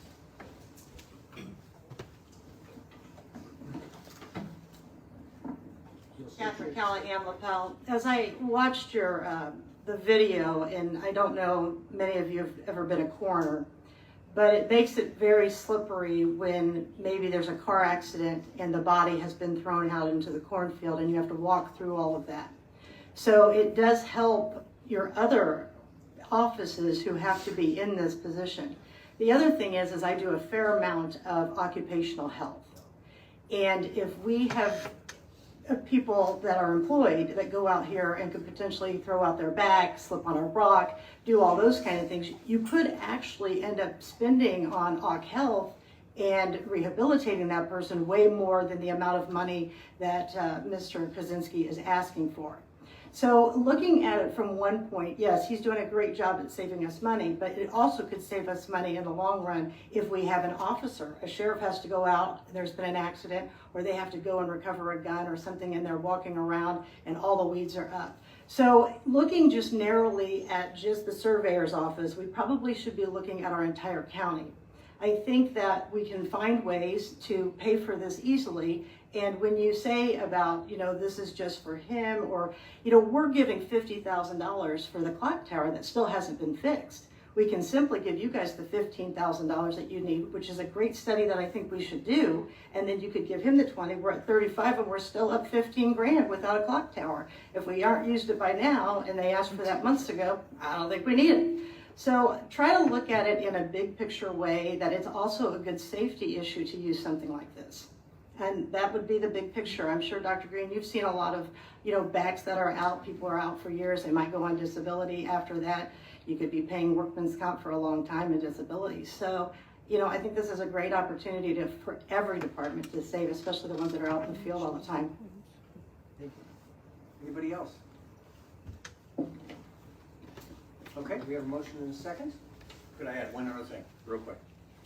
I have $6,000 for a drone. I'm not sure we're gonna do drone this year. Licensing and getting parts from China with the tariff. I buy a drone today, might not get parts if it broke, if it came down and crashed tomorrow, you gotta buy propellers and so forth. You might have to wait till next year. I talked to a couple companies out there, and the pricing is off the chart, and then getting a license that Ken and I would have to get is more. I thought if you could get a small one, we're away from the commercial license, but it's not the case. So I think I have 6,000 in there that I could put towards this, that would make it a little bit easier. But that would help. That's already into this year's budget, the 6,000. My only concern still is, I don't know where the highway department's gonna get the funds, so. Considering that they're asking, and maybe he's got money in another account that I'm not aware of, so I would like to talk to Scott. I would like to hear from Scott how he's gonna pay the balance of it. Yeah, I think this might be a really good option for next year, is my opinion. Okay, motion is second. Is So that- if we vote on this and it does not pass, can we come back next month and ask for it again? Yeah, we can at least talk about it, I mean.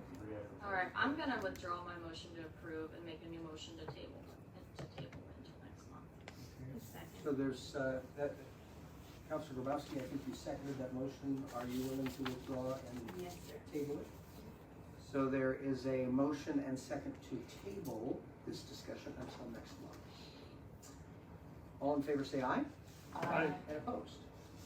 Motion carries. We will see you next month. Oh, hold on. So it's not a W today, but it's not an L, correct? That's right. All right, just want to make sure I got a clarification. I'll see you next month. We appreciate that. Thanks. Okay. There you go. And to be continued. To be continued. Sheriff. Okay. First one is communications. And I think you saw there, your notes, we're running about $3,900 a month out of that line for phone bills and things like that, dues with communications.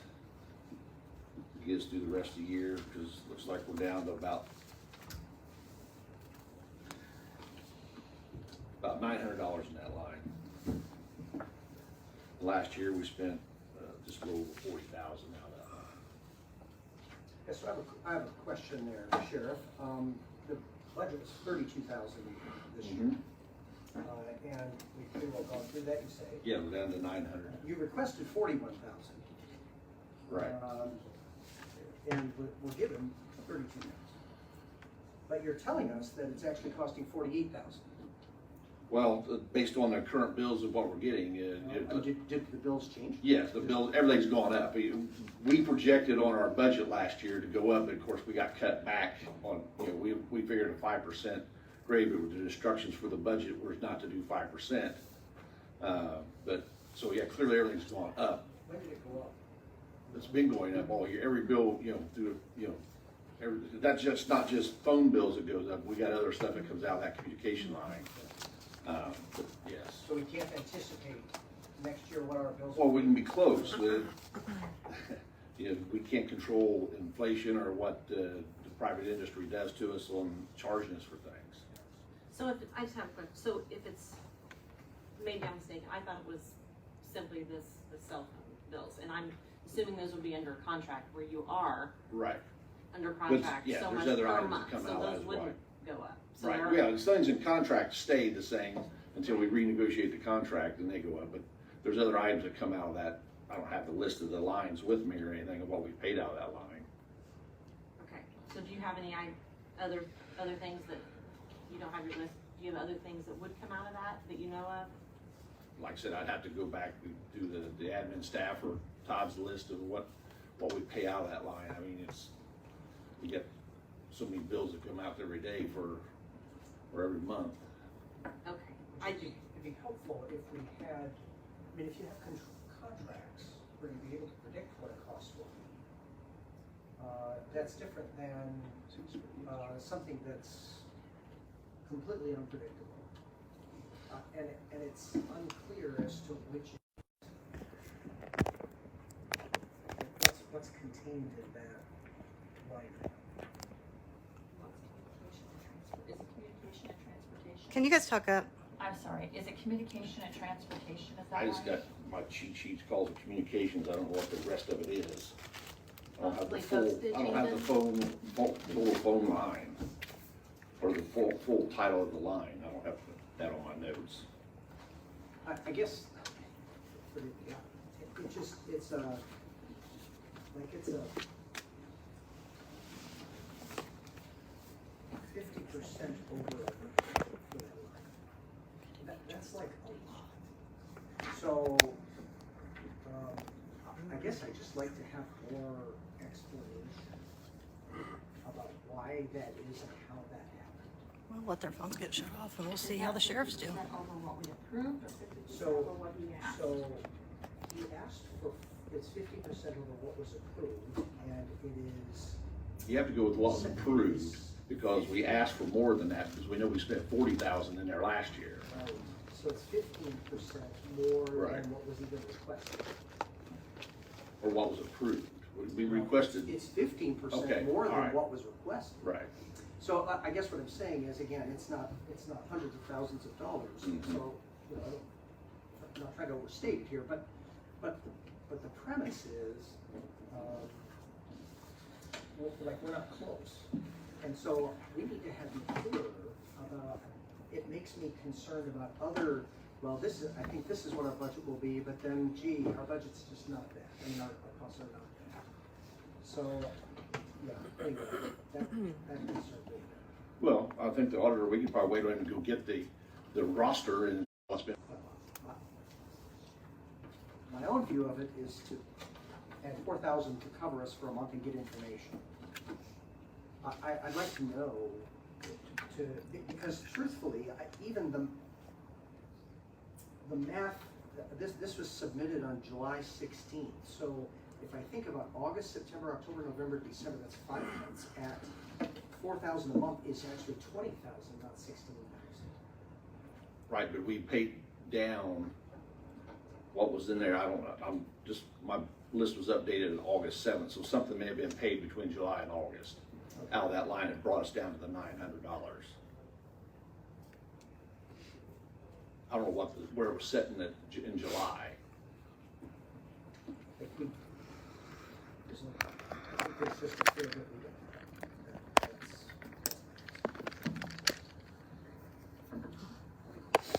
Any other questions or comments?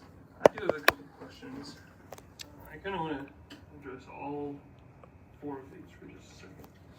So, first of all, the trailer sale for $3,000. Great job. Well, we sold DMA. For that and these other ones, I was looking at some of the unfilled positions, and you had 4, but it looks like you just had 1 filled yesterday. Is that right? I believe is in the civil office, a part-time position was filled this week, started this week. Yeah, it started 8/11/25. So the other 3 that are still unfilled, your requests for these 3 departments come up to about at $91,000. The people who are, I have a couple ideas here. I'll talk to you. If we don't fill those 3 positions temporarily for the rest of the year. Oh my gosh. That's $96,271.70. Just those 3 positions for the rest of the year. That would obviously cover the $91,000.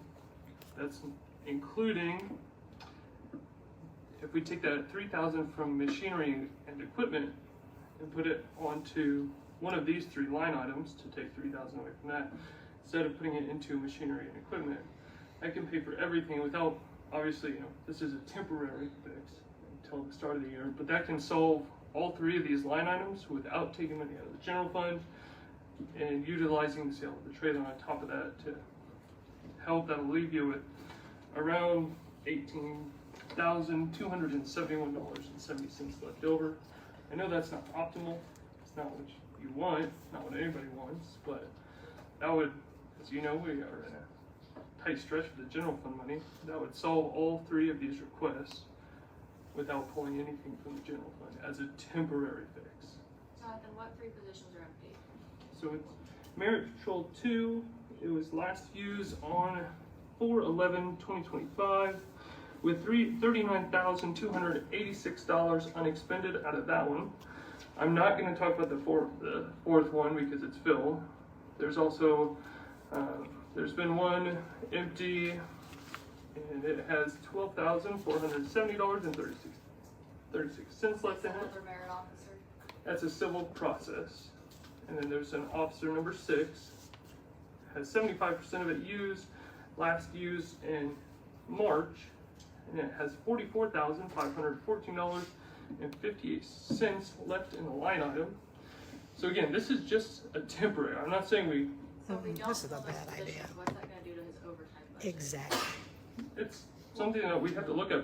A lot of these haven't been used for It's going to do some since May, safety. since Well, March. there might not be May. people to That's the hire. one that just got moved That's last the one that last just month, got moved yes. for the bailiff. And the other two, we got the merit board tomorrow night to submit those two for hiring, to submit names for hiring from those two merit officers. So It's a time process. Of the time we post the jobs, we've got to do testing, we got to do psych evals, we got to do interviews from 3 different groups. Sure, yeah. So we're finally now in background investigations. Now tomorrow we have the merit board interviews by these candidates, and after that merit board interview, they will provide us a list of names to recommend for hiring. Yeah.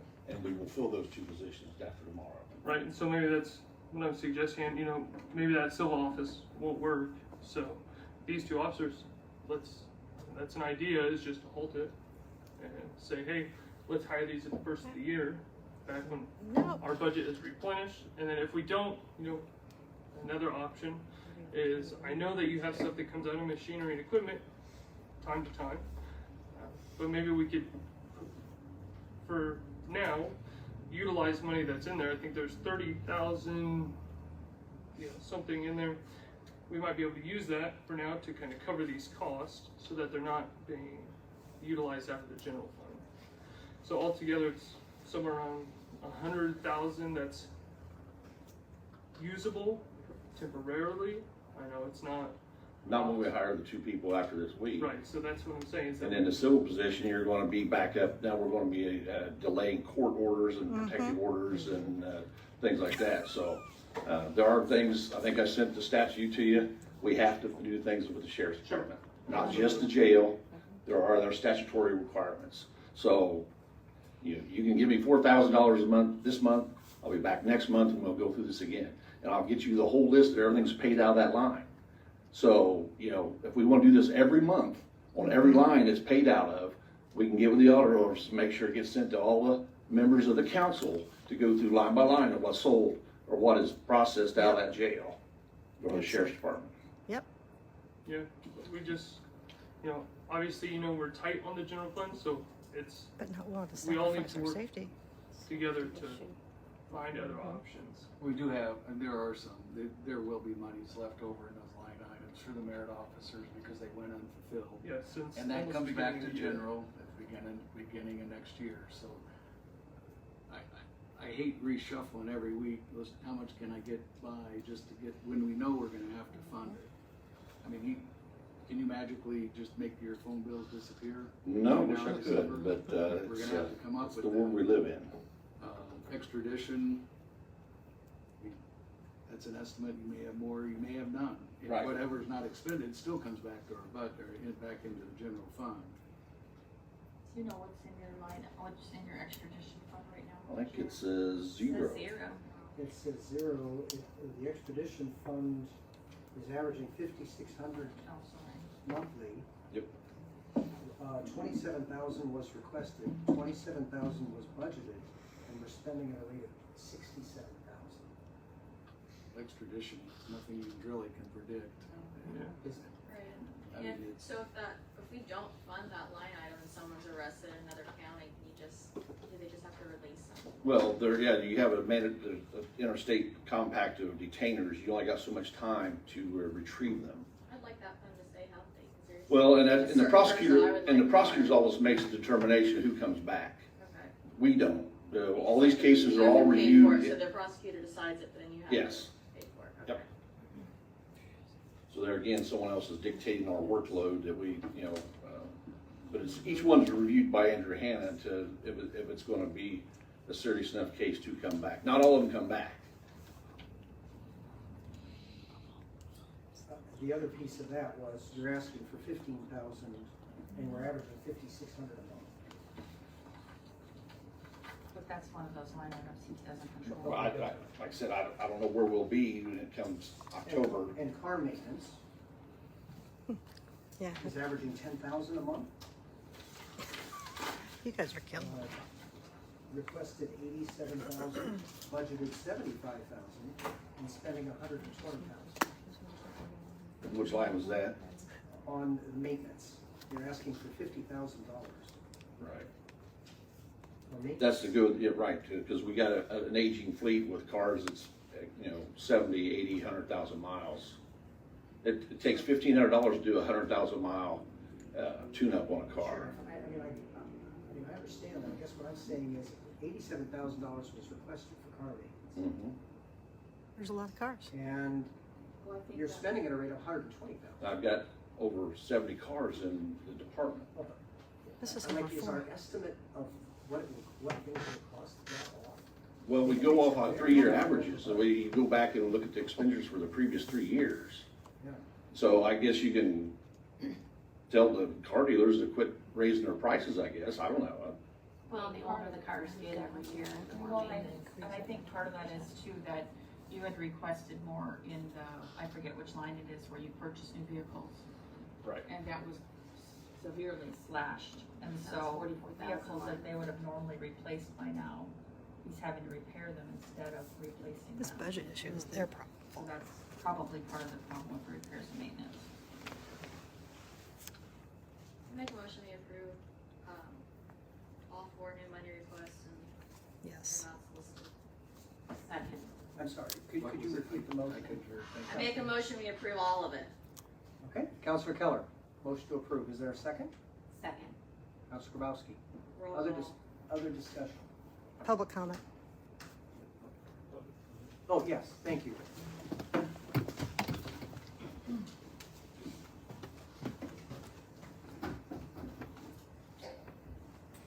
Catherine Callahan LaPel. I don't know if any of you know how many lawsuits this county currently has that's active. It's, last I counted was over 80 some lawsuits. I don't know what's gonna happen if you have a vehicle breakdown coming from the north end of the county trying to help another officer all the way down here on the south side of the county. That's gonna be a problem. I don't know what you're gonna do if these guys can't radio each other and communicate with each other. You're gonna cut off these guys. I don't know what you're gonna do when I have a battered woman sitting in my office who cannot get an officer to serve some type of paperwork to get her a protective order. These things are real and they happen in my office. So while you're cutting off his neck or whatever you wanna do, it's the same stuff you were doing at the coroner's office when I was there. He has to be funded. This is a safety issue. Now, you may live in big homes, you may have nice cars, but not everybody gets the same. We need some priorities, and the fact that you want to separate our officers for our protection, you want to sacrifice our safety to save a dime? No child, no woman, no man, nobody's life is less valuable than anybody else's. I can't imagine that we're not going to fulfill. You mean to tell me he's going to get a great candidate to come along and we go, yeah, you have to wait until January before we can hire you? Are you kidding me? We're begging for officers right now. We're losing them to other counties. Where you guys want to save money and where you want to give it up, these wants and these needs, you guys got to get some priorities going on because this is just craziness. The previous council, which 4 of you were on, you're responsible for why he doesn't have money. But you sacrificing our safety in this county when you see that we just had an officer in the city picked up for cocaine use, when you see all the abuse that's going on here, we can't sacrifice this. We're the 6th most dangerous county out of 92. We are the 3rd highest at sending people to prison. And this is where you want to cut it off? I don't know about you guys, but you're putting a lot of people at risk, and it'll land on you. Next. David Sargent, Anderson, Indiana. In looking over this, I remember sitting and listening to the sheriff talk about trying to extend his fleet, additional maintenance costs in the last several months, looking to replace vehicles that he really needs to replace. These are charges out of his control and essentially out of your control also. These have to be made for public safety. This has to be done, extradition. You know, you have to go through the prosecutor's office, figure out who you're going to extradite back, who is worth prosecuting, who's worth letting go. That's a public safety issue. Every one of these on here, you're stuck in a loop. You have to fund it, but where's the money coming from? It's an, I forget the exact term, but basically it's an unfunded mandate. You have to do it, but where's the money coming from? You really don't have a choice in this. When he's asking for it, he doesn't really have a choice but to ask for it because it's what's needed. I understand your frustration, but I also understand with you asking him to extend the life of these vehicles, you're going to have these increased maintenance costs. With crime, you don't have a choice to extradite anybody. Repairs and maintenance, vehicles have to be done, because if you don't, something happens, you may be paying for an officer's funeral, an officer's long-term medical bills, and disability and lawsuits. So thank you very much. Appreciate it. We have a motion and a second. Other discussion? So, it's all or none, is that My motion's for all of it. all of it? Okay. If we want to amend the motion to do them separately, may I do that? Not at this point, okay. Roll call, please. Other discussion? I just want to say that I know this gets tense and it's every month we're having this discussion, and Sheriff, we do appreciate the work that you're doing and understand that these expenses are out of your control. I think what just really elevates this is we're trying to do a budget for next year, and it's over and above what we even expected was going to be spent this year, and we're just like, how do we get because all of us want a true budget, and so that's where the frustration comes from, is just trying to get some numbers nailed down. And so I think that's well articulated, Counselor. To the concerns of our patrons today, we have concerns. We have a responsibility with regard to public safety. I don't think anybody questions that, and I don't think anybody wants anything other than public safety, and to support that. We also have a responsibility to the taxpayer. Nobody that I know wants to pay more taxes, and so when we're asked to have additional funds, or as Councilor Grabowski says, we're confronting a budget for next year, and we have these requests, but if we can't trust the requests that come in, because it might just be 50% more than that, and gee, there's just nothing we can do about it, that makes it really difficult to budget. The reality is that there are judgments. I think this idea of all or none, like there's no dollar that we can spend on public safety that isn't worth spending, without asking questions, hard questions, recognizing that management matters. The way we manage our money matters, personally and corporately. And we're just trying to hold some degree of accountability for effective management of the resources that we have. I feel like what you're saying, you're almost punishing him for trying to do a true budget, and you're almost encouraging department heads to overinflate their budgets. Yes. Because they don't want to have to come back and ask for more I money. appreciate that. That certainly isn't my intent. I don't think it was your intent, but I'm just saying That's it's what they do. a fine line there, because Yeah. I don't want to encourage other department heads to inflate their budgets so that Well, They're not at some level, it it's wouldn't your matter, right? Because we only have so much money we can spend. So Right. if we spend a dollar here, we have to take it from somewhere else. But I trust that Sheriff Beeman, with what he's requested this year, is as true to budget as he can. And just for an example with the communication and transport, so last year he spent 40, and I don't remember what he requested last year, but we approved it at 32. We requested 40. And now we're at 48 for this year that he wants. but for next year, he's requested 55.